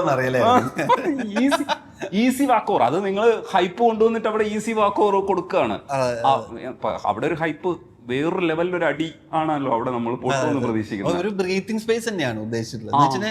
ഇവരൊന്നും ഇതിൽ നിന്നും വിട്ടുമാറിയുള്ള പട്ടടയിലത്തെ അല്ലാത്ത മനുഷ്യന്മാരല്ല. ഞാൻ ഈ പട്ടടയിൽ നിന്ന് പുറത്തേക്ക് കൊണ്ടുപോയിട്ടുള്ളത്, ഇപ്പൊ ചാരുഹാസൻ പുറത്തേക്ക് കളിക്കാൻ പോയിട്ടുണ്ടെന്നുണ്ടെങ്കിൽ ചാരുഹാസനെ മറ്റേ അങ്ങനെ ഒരു ചെറിയൊരു ഹിന്റ് മാത്രമേ ഉള്ളൂ. പട്ടടയിൽ നിന്ന് പുറത്തേക്ക് പോയിട്ടുള്ളത് ചാരു മാത്രമാണ്. ചാരുവിന്റെ കൂടെ പോയ പെൺകുട്ടി. അപ്പോൾ ചാരുവിന് മാത്രമേ അതിൽ നിന്ന് മാറി നിൽക്കാനുള്ള ഒരു കപ്പാസിറ്റി ഉള്ള ഒരാളുള്ളൂ. ബാക്കി എല്ലാവരും ഇതിന്റെ പാർട്ട് തന്നെയാണ്. അപ്പോൾ മറ്റേ നമുക്ക് തോന്നും ഇതിന്റെ പാർട്ടല്ല എന്നൊക്കെ ചില സമയത്തൊക്കെ, പക്ഷെ എല്ലാവരും ഇതിന്റെ പാർട്ട് തന്നെയാണ് എന്നുള്ള രീതി തന്നെയാണ്. അതും കണ്ടിട്ടില്ല. പക്ഷെ ഒരു ബ്രീത്തിങ് സ്പേസ് ആയിക്കോട്ടെ. ഇപ്പോൾ ഇത്രയും ആൾക്കാർ കണ്ടുകൊണ്ടിരിക്കുന്നതിൽ നിന്ന് ആ പീക്കിൽ നിൽക്കുന്ന ഒരു സമയത്ത് ചാരുഹാസനെ ഒന്ന് കണ്ടിട്ട് ഒന്ന് പോയിക്കോട്ടെ ആൾക്കാർ. ആ ഒരു ബ്രീത്തിങ് സ്പേസ് ആണ് കൊടുത്തിട്ടില്ല. കാരണം ഇനി വരാൻ പോകുന്നത് ഇതിന്റെ അപ്പുറത്തേക്ക് ഉള്ള കാര്യങ്ങളാണ്. അപ്പൊ അതിനു വേണ്ടിയിട്ട് ഒരു ബ്രീത്തിങ് സ്പേസ്. ഈ ബഹളം ഉണ്ടാക്കുന്ന മനുഷ്യന്മാര് സത്യത്തിൽ പേ പിടിക്കുന്നത് ആർക്കാണെന്നുള്ളത് നമുക്ക് മനസ്സിലാവുന്നുണ്ട്. ആദ്യം മുതൽ തന്നെ നമുക്ക് അത് ഭയങ്കര വിസിബിൾ ആണ് ഇത് ആർക്കാണ് പേ പിടിക്കുന്നത്. അത് നമുക്ക് ഒരു നറേറ്റീവാണ്, സ്ഥിരം നറേറ്റീവാണ്. അതുകൊണ്ട് നമുക്ക് മനസ്സിലാവുന്നുണ്ട്.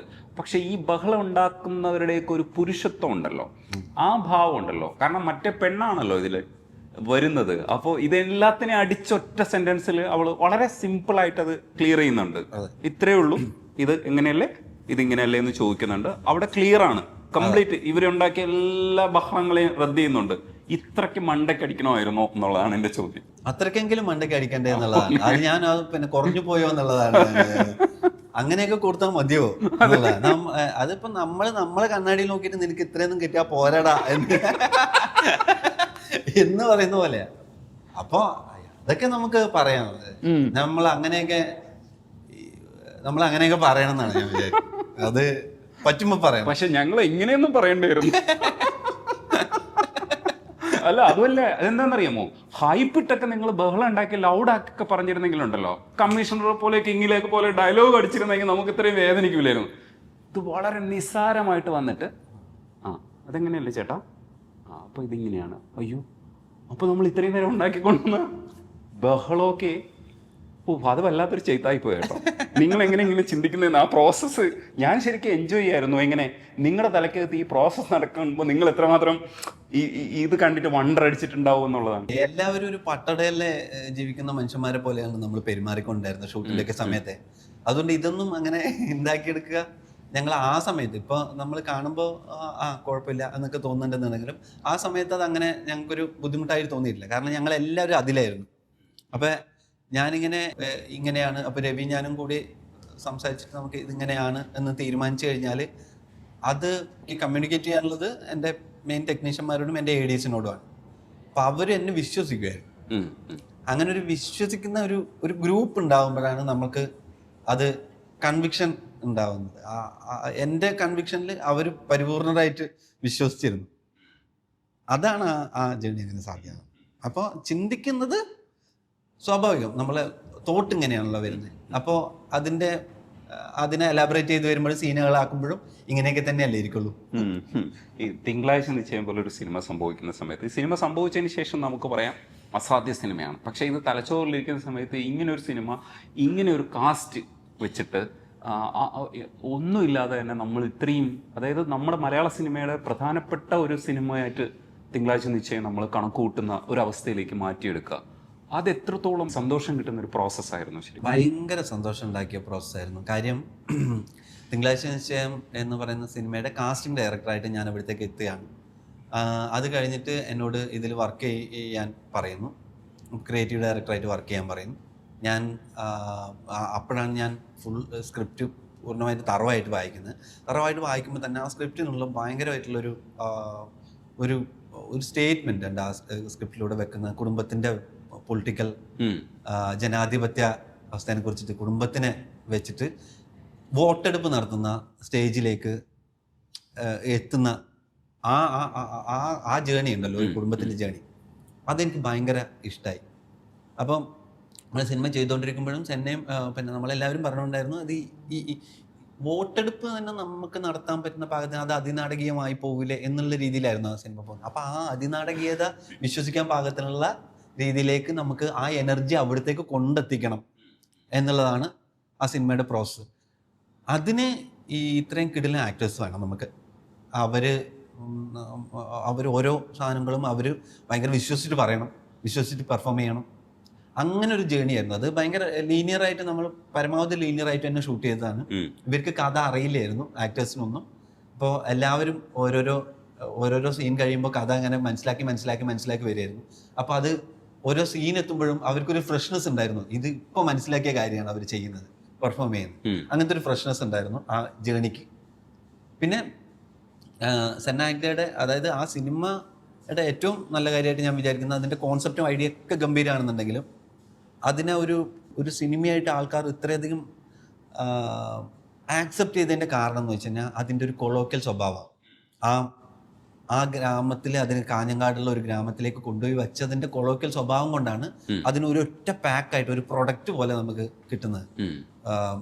അപ്പോൾ ആ തീരുമാനം ആണ് സെന്നയുടെ ആ സിനിമ എടുക്കുന്നതിൽ. ഈ സ്ക്രിപ്റ്റ് ഉണ്ടായത് കഴിഞ്ഞ് കഴിഞ്ഞാൽ സെന്ന എടുത്ത ഏറ്റവും നല്ല തീരുമാനം ആ സിനിമ അങ്ങനെ ചെയ്യാൻ തീരുമാനിച്ചതാണ്. അല്ലാതെ അതിന് വേറൊരു കൊമേഴ്സ്യൽ രീതിയിൽ ചെയ്യാൻ പുള്ളി ആദ്യം പ്ലാൻ ചെയ്തിരുന്നു. അത് വേണ്ടാന്ന് വെച്ചിട്ട് ഇങ്ങനെ ചെയ്യാൻ തീരുമാനിച്ചു. അതാണ് അതിൻ്റെ ഏറ്റവും 101 മാർക്ക് കൊടുക്കാനുള്ള പോസിറ്റീവ് കാര്യം. അതിൻ്റെ പാർട്ടായത് എന്നെ സംബന്ധിച്ചിടത്തോളം ഭയങ്കര കാര്യമാണ്. ഞാൻ ആക്ടേഴ്സിലൊക്കെ എക്സ്പെരിമെൻ്റ് ചെയ്യാനും കൂടി ഉണ്ടായിരുന്ന സ്കോപ്പുകളൊക്കെ ആദ്യമായിട്ട് കിട്ടിയിട്ടുള്ളത് എനിക്ക് തിങ്കളാഴ്ച നിശ്ചയത്തിലാണ്. ഞാനത് ഭയങ്കര എൻജോയ് ചെയ്തിട്ടാണ് ചെയ്തത്. അതെൻ്റെ സിനിമാ ജേണിനെ ഭയങ്കരമായിട്ട് സ്വാധീനിച്ചിട്ടുണ്ട്. ഈ എന്നാത്താൻ കേസ് കൂടിൽ ഒരു പ്രീ ഷൂട്ട് നടന്നിരുന്നു. അപ്പം അത് കൊഴുവിൽ രാജീവൻ്റെ ചെയ്തത് രാജേഷാണല്ലോ. അപ്പോൾ ആ സമയത്ത് ആ സിനിമയെ സംബന്ധിച്ചിട്ടുള്ള ഒരു കറക്റ്റ് ക്ലിയർ പിക്ചർ നിങ്ങൾ ഉണ്ടാക്കുകയായിരുന്നു ശരിക്കും ചെയ്തിരുന്നത്.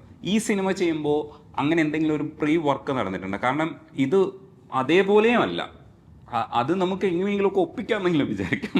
ഇതെങ്ങനെ ഒപ്പിക്കും എന്നുള്ളതാണ്. അതിനൊരു ഫുൾ സ്ക്രിപ്റ്റ് ഉണ്ടായിരുന്നു. അപ്പൊ ആ സ്ക്രിപ്റ്റിനെയാണ് നമ്മൾ ഷൂട്ട് ചെയ്ത് കഴിഞ്ഞതിന് ശേഷം സ്ക്രിപ്റ്റിനെ തിരുത്തുകയായിരുന്നു ചെയ്തത്. അത് ആ സ്ക്രിപ്റ്റിൽ വർക്ക് ചെയ്യാൻ വേണ്ടിയിട്ടാണ് ഷൂട്ട് ചെയ്തത്.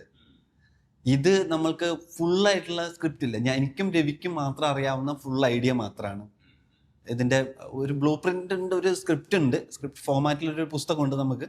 പക്ഷേ എനിക്കും രവിക്കും മാത്രമേ അറിയുള്ളൂ ഇത് ഏത് ലെങ്ത്തിലുള്ള സീനാണ്, ഇതെങ്ങനെയായിരിക്കും പോകുന്നത് എന്നുള്ളതിൻ്റെ ഐഡിയ ഞങ്ങൾക്ക് മാത്രമേ ഉണ്ടാവും. അത് പിന്നെ ഞങ്ങൾ എന്നിട്ട് അവിടുന്ന് വർക്ക് ചെയ്തെടുത്തിട്ടാണ് ആ സീൻ ഉണ്ടാവുന്നത്. ഇത്രയും വലിയൊരു പ്രോസസ്സ് നമുക്ക് ആദ്യമേ ചെയ്യാനുള്ള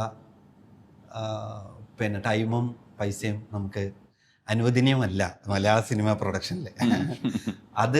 അത് ഭയങ്കര പ്ലാൻഡ് ആയിട്ടുള്ളതുകൊണ്ട് എന്നാത്താൻ കേസ് കൂടുതൽ ചെറിയൊരു ബഡ്ജറ്റിൽ നമ്മൾ അമ്മാതിരി പ്ലാൻ ചെയ്തിട്ടുള്ളതുകൊണ്ട് ചെറിയൊരു ബഡ്ജറ്റിലൊരു പ്രീ ഷൂട്ട് നടന്നതാണ്. നമ്മൾ കൂട്ടത്തിലുള്ള ആൾക്കാർ എന്നെ വെച്ചിട്ട് പിന്നെ നാട്ടുകാരെയൊക്കെ അവിടുന്ന് ബൈക്കിലും ഇതിലൊക്കെ കൊണ്ടുവന്ന് ഒരു ക്ലബിലൊക്കെ ഇരുത്തി ഷൂട്ട് ചെയ്ത് അങ്ങനെയൊക്കെയാണ് അത് ചെയ്തത്. അപ്പോൾ ഇവിടെ ഷൂട്ട് നടക്കാൻ പോവാണെന്ന് ഉള്ള കാരണം കൊണ്ട് ഈ വീട്ടിൽ 2 ദിവസം മുമ്പും കൂടി നമുക്ക് ഷൂട്ട് ചെയ്യാനൊരു അവസരം കിട്ടും. അങ്ങനെ പ്രീ ഷൂട്ട് ചെയ്യും, ഷൂട്ട് വരാനുണ്ട് എന്ന് പറയും. അങ്ങനത്തെ കുറേ ടെക്നിക്കലി അങ്ങനെ വർക്ക് ചെയ്തിട്ടാണ് ലൈൻ പ്രൊഡക്ഷൻ ഒക്കെ നടത്തിയിട്ടാണ് എന്നാ കേസ് കൊടുക്കുന്നത്.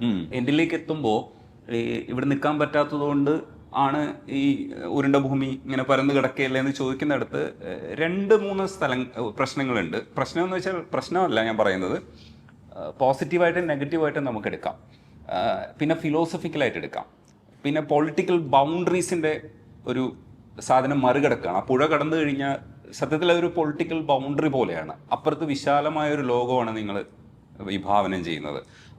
ആ വിശാലത എന്ന് പറയുന്നത് ഈ പറയുന്ന ഇവരുടെ ഒരു റിജിഡായിട്ടുള്ള ബഹളം ഉണ്ടാക്കുന്ന സ്വഭാവങ്ങളെ മറികടക്കുന്ന ഒരു ലോകത്തെക്കുറിച്ചാണ് പറയുന്നത് എന്നുള്ളൊരു പോസിറ്റീവായിട്ടൊരു കാര്യം എടുക്കാം.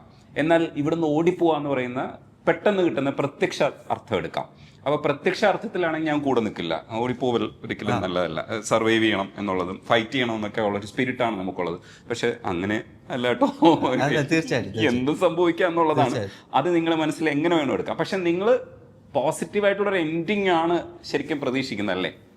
തീർച്ചയായിട്ടും ഞാൻ അതിനെ പോസിറ്റീവായിട്ടാണ് കാണുന്നത്. നമ്മൾ നിൽക്കുന്ന കാലഘട്ടത്തിന് ഈ ബൗണ്ടറികൾ കുറിച്ച് ചർച്ച ചെയ്യുന്ന സമയത്ത് നമ്മൾ നിയമങ്ങളൊക്കെ, നമ്മൾ ബൗണ്ടറികൾ കടന്നു വരുന്നവരുടെ ജാതി മതം നോക്കുന്ന നിയമങ്ങളൊക്കെ ചർച്ച ചെയ്യുന്ന ഒരു കാലഘട്ടത്തിൽ നമുക്ക് ബൗണ്ടറികളില്ലാത്ത ഒരു ലോകത്തിനെ കുറിച്ച് സംസാരിക്കേണ്ടതിൻ്റെ ആവശ്യകത ഉള്ളതുകൊണ്ട് നമ്മളതിനെ പോസിറ്റീവ് നോട്ടിലെടുക്കണം എന്നാണ് എൻ്റെ ആഗ്രഹം. നമ്മൾ അതുവരെ ഒരു വിശാലമായിട്ടുള്ള ഫ്രെയിം വെച്ചിട്ടില്ല. അപ്പം വിശാലമായ ഫ്രെയിം അവസാനമാണ് വെക്കുന്നത്. അത് ആ വിശാലത അങ്ങനെ തന്നെ കാണണം എന്നുള്ളതാണ് അതിനകത്ത്. ഈ പക്ഷെ നമ്മൾ ഇപ്പുറത്താണ് നിന്നിട്ടുള്ളത്. അതെ അതെ അതെ. ഈ സെക്സിനെ കുറിച്ചുള്ള വർത്തമാനത്തിൽ ആ പെൺകുട്ടിയുടെ, ഏഷ്യൻ ഉണ്ടാക്കുന്ന പെൺകുട്ടിയുടെ ഒരു എന്താണ് അവളുടെ റിയാക്ഷൻ എന്ന് പറയുന്നത് എത്രത്തോളം കപടമായിട്ടുള്ള റിയാക്ഷൻ ആണെന്നുള്ളതാണ്. അതിൽ പലതും നമുക്ക് വായിക്കാൻ പറ്റും. പക്ഷെ ആ പെൺകുട്ടി നിഷ്കളങ്കമായിട്ടാണത് പ്രൊഡ്യൂസ് ചെയ്യുന്നത്. നമ്മൾ നിന്നിട്ടാണ് ഈ പെൺകുട്ടിയെ നോക്കുമ്പോഴാണ് എത്ര കൊടൂരമാണ് ആ റിയാക്ഷൻ എന്നുള്ളത് നമുക്ക് മനസ്സിലാക്കാം. സത്യത്തിൽ അത് ചോദിക്കുന്നത് തെറ്റല്ലേ എന്ന് ചോദിക്കുന്ന അയാളുടെ ഡയലോഗുണ്ട്. എന്താണ് ഇതിനകത്ത് തെറ്റെന്ന് മറുത്ത് നിങ്ങൾ ചോദിക്കുന്നില്ല, പക്ഷെ സിനിമയിലുണ്ട്. അതെന്തുകൊണ്ടാണ് നമ്മൾ മറുപക്ഷം ഒരു ഡയലോഗായിട്ട് പറയാത്തത്? അതും ഈ സമയത്തിന് തന്നെയാണ് ഞാനും അങ്ങനെ കാണുന്നത്. നമ്മളതിനെ മറുപടി പറഞ്ഞതിനെ തീർക്കരുതെന്ന് തോന്നുന്നു എനിക്ക്. നമ്മൾ ആ ഡിസ്കഷനിലേക്ക് കൂടെ ചേരുക എന്നുള്ളത് മാത്രമാണ് ചെയ്യേണ്ടതെന്നാണ് എൻ്റെ അഭിപ്രായം. ഇപ്പം നമുക്ക് ഒരു നിയതമായ സത്യങ്ങൾ എന്നൊക്കെ പറയുന്നത് ഭയങ്കര സ്ഥായിയായിട്ടുള്ള സാധനങ്ങൾ സത്യമായിട്ട് നമുക്ക് അവിടെ ഉറപ്പിച്ചു വെക്കാൻ, ഒരു അടിസ്ഥാനപരമായിട്ട് അങ്ങനെ ഉറപ്പിച്ചു വെക്കാൻ നമുക്ക് സമയമെടുക്കുമല്ലോ. ഓരോരോ കാരണങ്ങളും തിരിച്ചറിയുന്നതിനും. ഇപ്പോൾ പഴയ നിയമങ്ങളല്ലല്ലോ, അപ്പോൾ എല്ലാ നിയമങ്ങളും മാറ്റപ്പെടുമല്ലോ. അപ്പം അതിൻ്റെ ആ പേസിലാണ് ഞങ്ങൾ ഇരിക്കുന്നത്. ഞങ്ങൾ കഥ സംസാരിച്ചുകൊണ്ടിരിക്കുന്ന ആൾക്കാർ ഞങ്ങളിപ്പോൾ അതിനൊരു മറുപടി പറയാത്തൊരു സ്ഥലത്താണ് നിൽക്കുന്നത്. അതിനെ അങ്ങനെ തന്നെ ഇരിക്കട്ടെ, നോക്കാം. അങ്ങനെ തന്നെ ഓപ്പൺ ചെയ്ത് വെക്കുകയാണ്. ഓപ്പൺ ചെയ്ത് വെക്കുക എന്ന് പറയുന്ന ഒരു കടമ മാത്രമാണ്. അതാണ് ഇപ്പൊ ചെയ്യേണ്ടതെന്ന് തോന്നുന്നു. പക്ഷെ അത് അതിന്റെ കർത്തവ്യം നിർവഹിക്കുമായിരിക്കും എന്ന് വിചാരിക്കുന്നു. പക്ഷെ കുറച്ചുകൂടെ ഇപ്പൊ കുമ്പളങ്ങി നൈറ്റ്സിലൊക്കെ ആണെങ്കിലും കുറച്ചുകൂടെ നമുക്ക് അതിനകത്ത് പിക്ക് ചെയ്യാൻ പറ്റും. എവിഡന്റ് ആയിട്ട് നമ്മൾ ഏത് സ്പേസിലാണ് നിൽക്കുന്നതെന്ന് പിക്ക് ചെയ്യാൻ പറ്റും. ഇതിനകത്ത് പിക്ക് ചെയ്യാനൊക്കെ പറ്റും. സത്യത്തിൽ നിങ്ങളത് ചെയ്യുന്നുണ്ട്. പക്ഷെ എന്നാലും ഒരു സാധ്യത കൂടുതൽ വിട്ടിരിക്കുകയാണ്. കൗണ്ടർ ഡയലോഗ്സ് വേണ്ട എന്നുള്ളത് ഒരു ഡിസിഷനാണോ? ചില സാധനങ്ങളെ നമ്മളെ സ്റ്റേറ്റ്മെന്റ് കൊടുത്ത് നിർത്തരുത് എന്നുള്ളത് ഡിസിഷൻ തന്നെയാണ്. അതിവിടെ പറഞ്ഞിട്ടുണ്ട്, അതിവിടെ നമുക്ക് മുമ്പേ പോയവർ പറഞ്ഞിട്ടുണ്ട്. അപ്പോൾ ഇതും അതിലേക്ക് തന്നെ ചേർന്ന് നിൽക്കണോ അല്ലെങ്കിൽ അങ്ങനെ തന്നെയാണോ ഇത് എന്നുള്ളത് നമുക്ക് സംശയമുണ്ട്. നന്മകളെല്ലാം കുടുംബത്തിലേക്ക് ചേർന്ന് നിൽക്കുന്ന സിനിമകളാണല്ലോ നമ്മൾ എപ്പോഴും കണ്ടുകൊണ്ടിരിക്കുന്നത്. അപ്പൊ നമ്മൾ എല്ലാ കാലത്തേക്കുള്ള ഒരു സ്ഥിര സത്യമൊന്നുമല്ലല്ലോ. അപ്പൊ അങ്ങനെയൊക്കെയുള്ള കാര്യങ്ങൾ ഇനിയും ഉണ്ടാവും, സംസാരിക്കപ്പെടേണ്ട കാര്യങ്ങൾ ഇനിയും ഉണ്ടാവും. അപ്പോൾ നമ്മൾ മനുഷ്യന്മാരെ കുറിച്ച് സംസാരിക്കുന്നു. മനുഷ്യരുടെ നിങ്ങൾ മൃഗങ്ങളല്ലാതെയും കാണാമല്ലോ നമുക്ക്, അല്ലേ? അപ്പോൾ ചൂഷണം ചെയ്യപ്പെടുന്നവരുണ്ട്, അങ്ങനെ ചൂഷണം ചെയ്യുന്നവരുണ്ട്, ഇതൊക്കെ ഉണ്ടല്ലോ. അപ്പം നിൽക്കാൻ പറ്റാത്ത ആൾക്കാർക്കും ഇവിടെ അബലരായിട്ടുള്ള ആൾക്കാർക്കായിരിക്കും. അപ്പം അവരല്ലേ ഇവിടെ നിന്ന് ഓടിപ്പോകുന്നത്. അവർക്കാണല്ലോ സ്പേസ് വേണ്ടത്. അത് എല്ലാ സ്ഥലത്തും അങ്ങനെ തന്നെയല്ലേ? ഇപ്പോൾ എല്ലാ യുദ്ധം നടക്കുന്ന എല്ലാ സ്ഥലങ്ങളിലും അങ്ങനെ തന്നെയല്ലേ? അതിൻ്റെ ഇടയിൽ നിൽക്കുന്ന കുറച്ച് ആൾക്കാരല്ലേ? യുദ്ധം ചെയ്യുന്ന ആൾക്കാർ വേറെ ഉണ്ടാവും, ഇടയിൽ നിൽക്കുന്ന ആൾക്കാർക്കല്ലേ ഇവിടുന്ന് രക്ഷപ്പെടേണ്ടി വരിക. അപ്പം അതേപോലെ തന്നെ ആണ് നമ്മൾ എല്ലാറ്റിനും ഇങ്ങനെ വെട്ടിമുറിച്ച് തീർക്കണ്ട എന്നുള്ളത് ഞങ്ങൾ അങ്ങനെ വിചാരിക്കുന്നു. ഞാനും രവിയൊക്കെ അങ്ങനെ വിചാരിക്കുന്നത്. ഈ സുരേഷിന്റെയും സുമലതയും കാണുന്ന സമയത്ത് ആ പാട്ട് ഇറങ്ങുന്ന സമയത്ത് നമ്മൾ സംസാരിക്കുമ്പോൾ തന്നെ ഞാൻ പറഞ്ഞു ഡോൺ വിൻസെന്റ് നന്നായിട്ട് ചെയ്തിട്ടുണ്ടായിരുന്നു. ഇതിലൊരു മ്യൂസിക്കൽ ജേണിയുണ്ട്. സത്യത്തിൽ ഈ ടെമ്പോ ഇങ്ങനെ ക്രിയേറ്റ് ചെയ്തിട്ട് ഇതിന്റെ സ്പീഡ് കൂടിപ്പോയോ എന്ന് ചില സമയത്ത് തോന്നുന്ന രീതിയിലുള്ളൊരു മ്യൂസിക് ഉണ്ടല്ലോ, കടകടകടകടാന്ന് പൊക്കോണ്ടിരിക്കില്ലേ, അതൊരു രസമായിരുന്നു. അത് കുറേ സ്ഥലത്തൊക്കെ ഞാൻ ഈ മ്യൂസിക്കിന്റെ കാര്യം കൂടെ ആലോചിച്ച് പോകുന്നുണ്ടായിരുന്നു. ഈ മ്യൂസിക്കൽ ഒരു സാധനം ഇല്ലേ, ഇതിട്ട് പെരുപ്പിക്കുമ്പോൾ സത്യത്തിൽ അത് ചില സ്ഥലങ്ങളിൽ രസമായിട്ട് പോയിട്ടുണ്ട്, ചില സ്ഥലങ്ങളിൽ സ്പീഡ് ഭയങ്കരമായിട്ട് കൂട്ടിയിട്ടുണ്ട്. അപ്പൊ സ്പീഡ് കൂടിപ്പോയെന്ന് തോന്നിയിട്ടുണ്ടോ ചില സമയങ്ങളിൽ? ഇല്ല, നമ്മൾ സിനിമയ്ക്ക് മൊത്തത്തിലൊരു സ്പീഡ് ഉണ്ട്. ആ സിനിമയുടെ സ്പീഡ് അതിനുണ്ട്. പിന്നെ നമ്മൾ ഞാൻ ആദ്യമേ പറയുന്നു, ഓവർഡു ചെയ്തിട്ടുണ്ട് എല്ലാറ്റിനെയും. നമ്മൾ ഒന്ന് ഓവർ ഡ്രാമാറ്റിക് ആക്കിയിട്ടുണ്ട് സീൻസിനെ, ഓവറായിട്ട് സംസാരിച്ചിട്ടുണ്ട് കാര്യങ്ങൾ എന്ന്.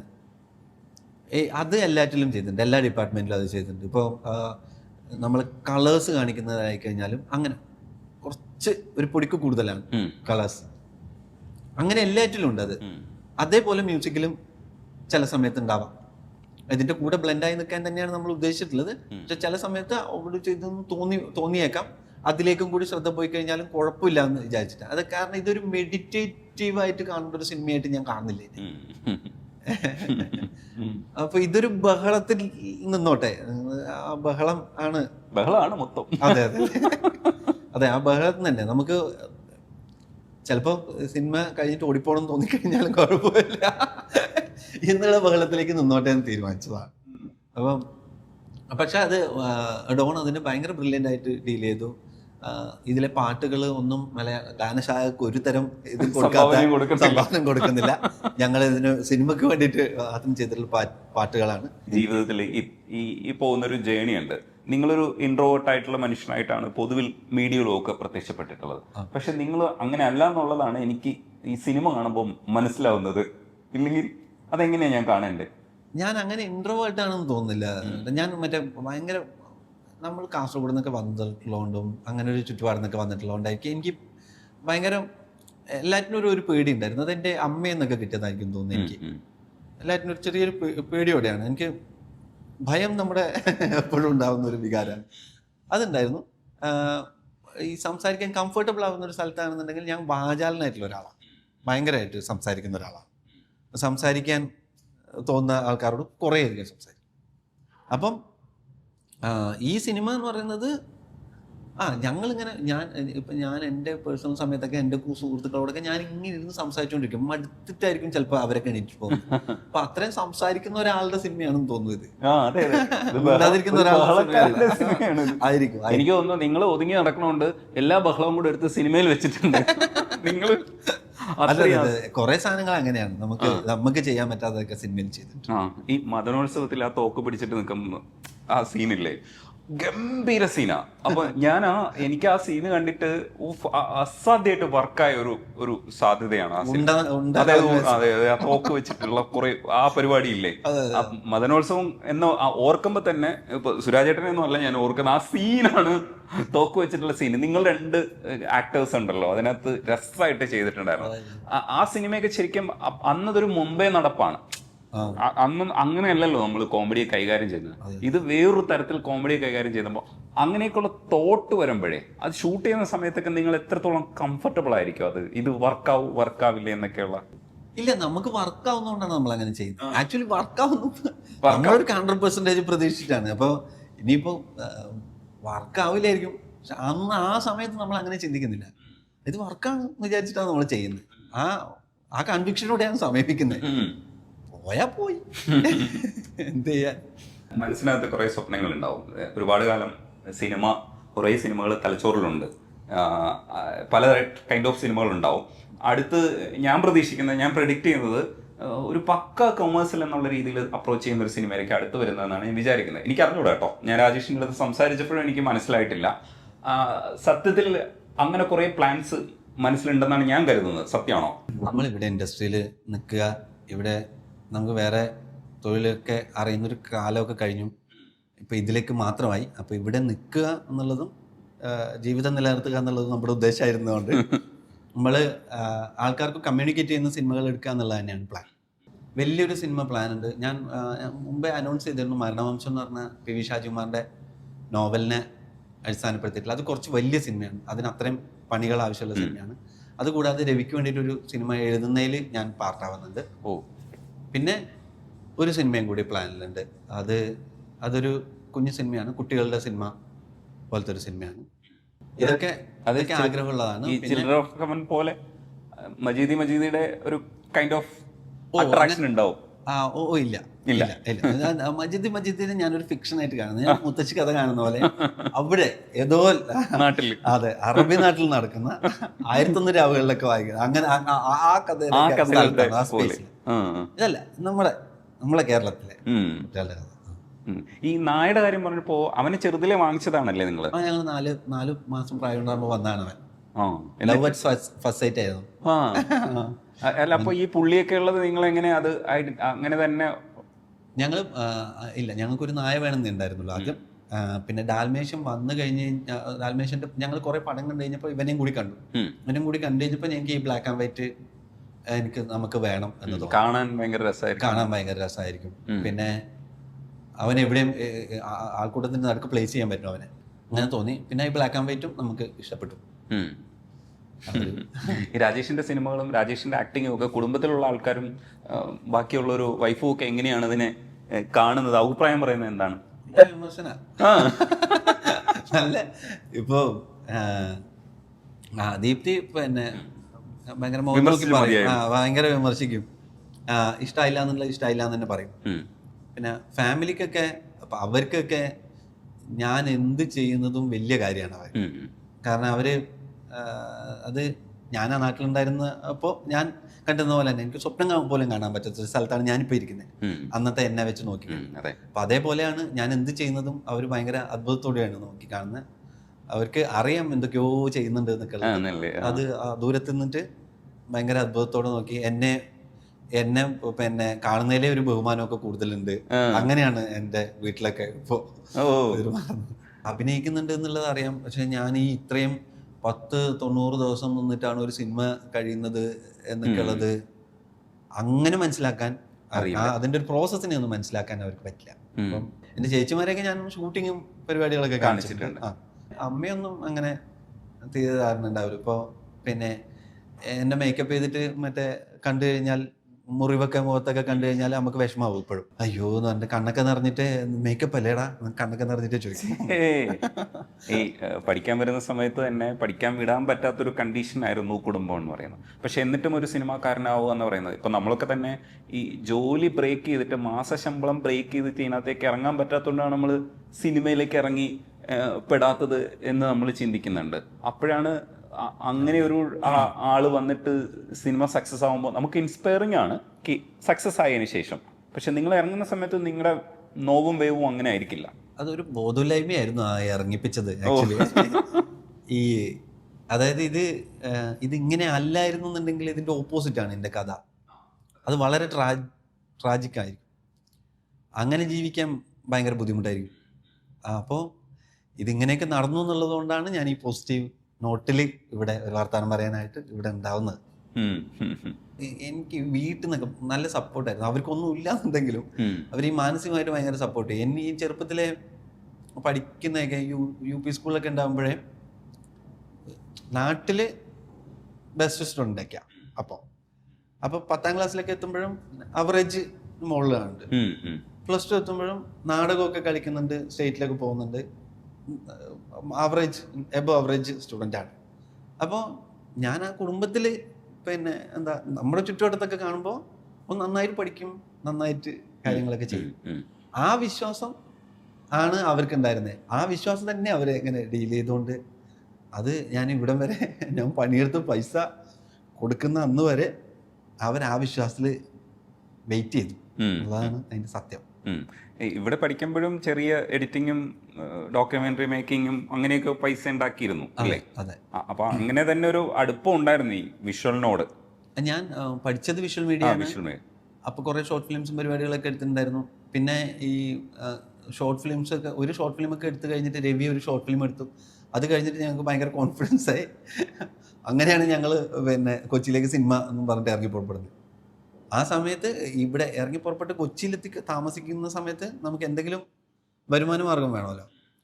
ആ വരുമാന മാർഗത്തിന് വേണ്ടിയിട്ട് അപ്പോൾ എൻ്റെ ഈ പഠനത്തിൻ്റെ ഭാഗമായിട്ട് ഫോട്ടോഗ്രാഫി, എഡിറ്റിങ് ഇതൊക്കെ ഉണ്ട്.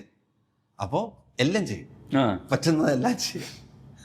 അത് വളരെ റെയറായിട്ടേ കിട്ടുള്ളൂ കേട്ടോ. ഒരു മാസം ഒരു വർക്കൊക്കെ കിട്ടിക്കഴിഞ്ഞാൽ മതി, നമുക്ക് ഒരു മാസം പോകും. അന്നൊന്നും അങ്ങനെ ഫാമിലിനെ നോക്കേണ്ട കാര്യം ഉണ്ടായിരുന്നില്ല. ഈ പോത്തേട്ടനൊക്കെ ആദ്യം കാണുന്ന സമയത്ത് പോത്തേട്ടനൊക്കെ വർത്താനം പറയുന്ന ഭാഷയും ഒക്കെ പിക്ക് ചെയ്യാനുള്ള തരത്തിലുള്ളൊരു നോളജ് ഉണ്ടായിരുന്നു. പോത്തേട്ടൻ ഭയങ്കര സാധാരണക്കാരനാണ്. ഇപ്പം ഞാനാണ് കുറച്ചും കൂടി മറ്റേ എൻ്റെ അതായത് ഞാൻ കാസർഗോഡ് നിന്ന് വരുന്നതായതുകൊണ്ട് ഞാൻ എപ്പോഴും ഈ ഭാഷേനെ പരിഷ്കരിക്കുമല്ലോ നമ്മൾ എല്ലാവരോടും സംസാരിക്കാൻ വേണ്ടിയിട്ട്. അതുകൊണ്ട് തന്നെ ഞാനാണ് കൂടുതൽ മലയാളത്തിൽ ഉപയോഗിക്കാത്ത, സംസാര ഭാഷയിൽ സാധാരണ ഉപയോഗിക്കാത്ത വാക്കുകളൊക്കെ ഉപയോഗിക്കുന്നത്. മൊത്തം ഭയങ്കര നോർമലായിട്ടാണ് സംസാരിക്കുന്നത്. നമുക്ക് ഈ കോട്ടയംകാരുടെ പിന്നെ അത് വളരെ നോർമൽ മനുഷ്യനാണ് സംസാരിക്കുന്നതിലൊക്കെ, കാര്യങ്ങൾ പറഞ്ഞു കൊടുക്കുന്നതിലും ക്ലാസ് എടുത്ത് കൊടുക്കുന്നതിലും എല്ലാം. അപ്പോൾ പൊത്തണ്ണോടൊക്കെ സംസാരിക്കുന്നതിന് മുമ്പേ ഞാൻ ഈ മറ്റേ പ്രാക്ടീസ് ചെയ്തിട്ട് എൻ്റെ ഭാഷയില്ലാത്തൊരു ഭാഷ ഞാൻ പഠിച്ചു വെച്ചിട്ടുണ്ടായിരുന്നു. ഈ ഗുരു ഈ പടം കണ്ടിട്ട് എന്താ പറഞ്ഞു? ഗുരുവിനെ ഞാൻ കാണിച്ചിട്ടില്ല. ഗുരുവിനെ കാണിക്കാനുള്ള ധൈര്യം എനിക്ക് ആയിട്ടുണ്ടായിരുന്നു. ഞാൻ ഗുരുക്കന്മാരെ ആരും കാണിച്ചിട്ടില്ല. ശ്യാമേട്ടൻ ഇന്നലെ വന്നിട്ടുണ്ടായിരുന്നു. അപ്പോൾ ശ്യാംപുഷ്കർ അല്ലേ നിങ്ങളുടെ കറക്റ്റ് കണക്ഷൻ? അതെ അതെ. ശ്യാമേട്ടൻ ടീച്ചറൊക്കെ കണ്ടിട്ടൊക്കെ നല്ല അഭിപ്രായമൊക്കെ പറഞ്ഞു. പോത്തണ്ണനെ ഇഷ്ടപ്പെടും. ഇനി നിങ്ങളൊന്നും പേടിക്കണ്ട, തിയേറ്ററിൽ പോയി കാണുക. ഈ സ്റ്റേറ്റ്മെന്റ് നിങ്ങൾ എടുത്തോളൂ. പോത്തണ്ണനെ ഇഷ്ടപ്പെടുമെങ്കിൽ മലയാളികൾക്ക് ഇഷ്ടപ്പെടുമെന്നാണ്. പോത്തണ്ണൻ എന്നോടും കൂടി ഉള്ളൊരു സ്നേഹം കൂടി ഉണ്ട്, അതിന്റെ കൂടെ അത് എന്തായാലും ഇഷ്ടപ്പെടാതിരിക്കാൻ സാധ്യത. തീർച്ചയായിട്ടും. അപ്പൊ എനിക്ക് ഈ പടം ഇഷ്ടപ്പെട്ടു. എന്തായാലും രാജേഷിനോട് എനിക്ക് ഒരുപാട് വിശേഷം ഇനിയും ചോദിക്കാനാണ് തോന്നിക്കൊണ്ടിരിക്കുന്നത്. എനിക്ക് വർത്താനം നിർത്താൻ തോന്നുന്നില്ല. ഒരു ഫ്രണ്ട്ലി ടോക്കായിട്ടാണ് എനിക്ക് ഇതുവരെ തോന്നിയിട്ടുള്ളത്. സമയക്കുറവ് കൊണ്ടും പുറകിൽ അക്ഷയ് ഇടയ്ക്കിടയ്ക്ക് വന്നു പോകുന്നത് കൊണ്ടും ഞാൻ മതിയാക്കാണ്. നമുക്ക് മറ്റൊരു അവസരത്തിൽ സിനിമയൊക്കെ റിലീസ് ചെയ്തതിനു ശേഷം സംസാരിക്കാം. എന്തായാലും എല്ലാവരും തിയേറ്ററിൽ പോയിട്ട് സിനിമ ആണ്. ഒരു തിയേറ്ററിക്കൽ എക്സ്പീരിയൻസ് ആണ്. മ്യൂസിക്കും ഇവരുടെ എഡിറ്റിങ്ങും ക്യാമറയൊക്കെ കണ്ടിട്ട് ഞാൻ കിളിപോയിരിക്കുകയാണ്. അതേപോലെ തന്നെ ചിരിക്കാൻ ഒരുപാടുണ്ട്. എന്തായാലും മിസ് ചെയ്യരുത്. പിന്നെ നമുക്ക് ഇതിൻ്റെ ഫിലോസഫി സംസാരിക്കാനുണ്ട്. നിങ്ങൾ എല്ലാവരും കണ്ടതിന് ശേഷം നമുക്ക് ഡീറ്റെയിൽഡ് ആയിട്ട് ഫിലോസഫി സംസാരിക്കുന്ന ഒരു സിനിമ. നമ്മൾ മറ്റേ എന്നാത്താൻ കേസ് കൂടുതൽ പ്രാവിനെയും മറ്റേ എല്ലാ കാര്യങ്ങളും നമ്മൾ കുറച്ചുകൂടി ഡീറ്റെയിൽഡ് ആയിട്ട് സംസാരിക്കാൻ ശ്രമിച്ചതുപോലെ ഇതൊരു ഇന്റർവ്യൂ കൂടെ വേണ്ടി വരും. അപ്പോൾ നന്ദിയുണ്ട് സംസാരിക്കുന്നത്. ആയിക്കോട്ടെ.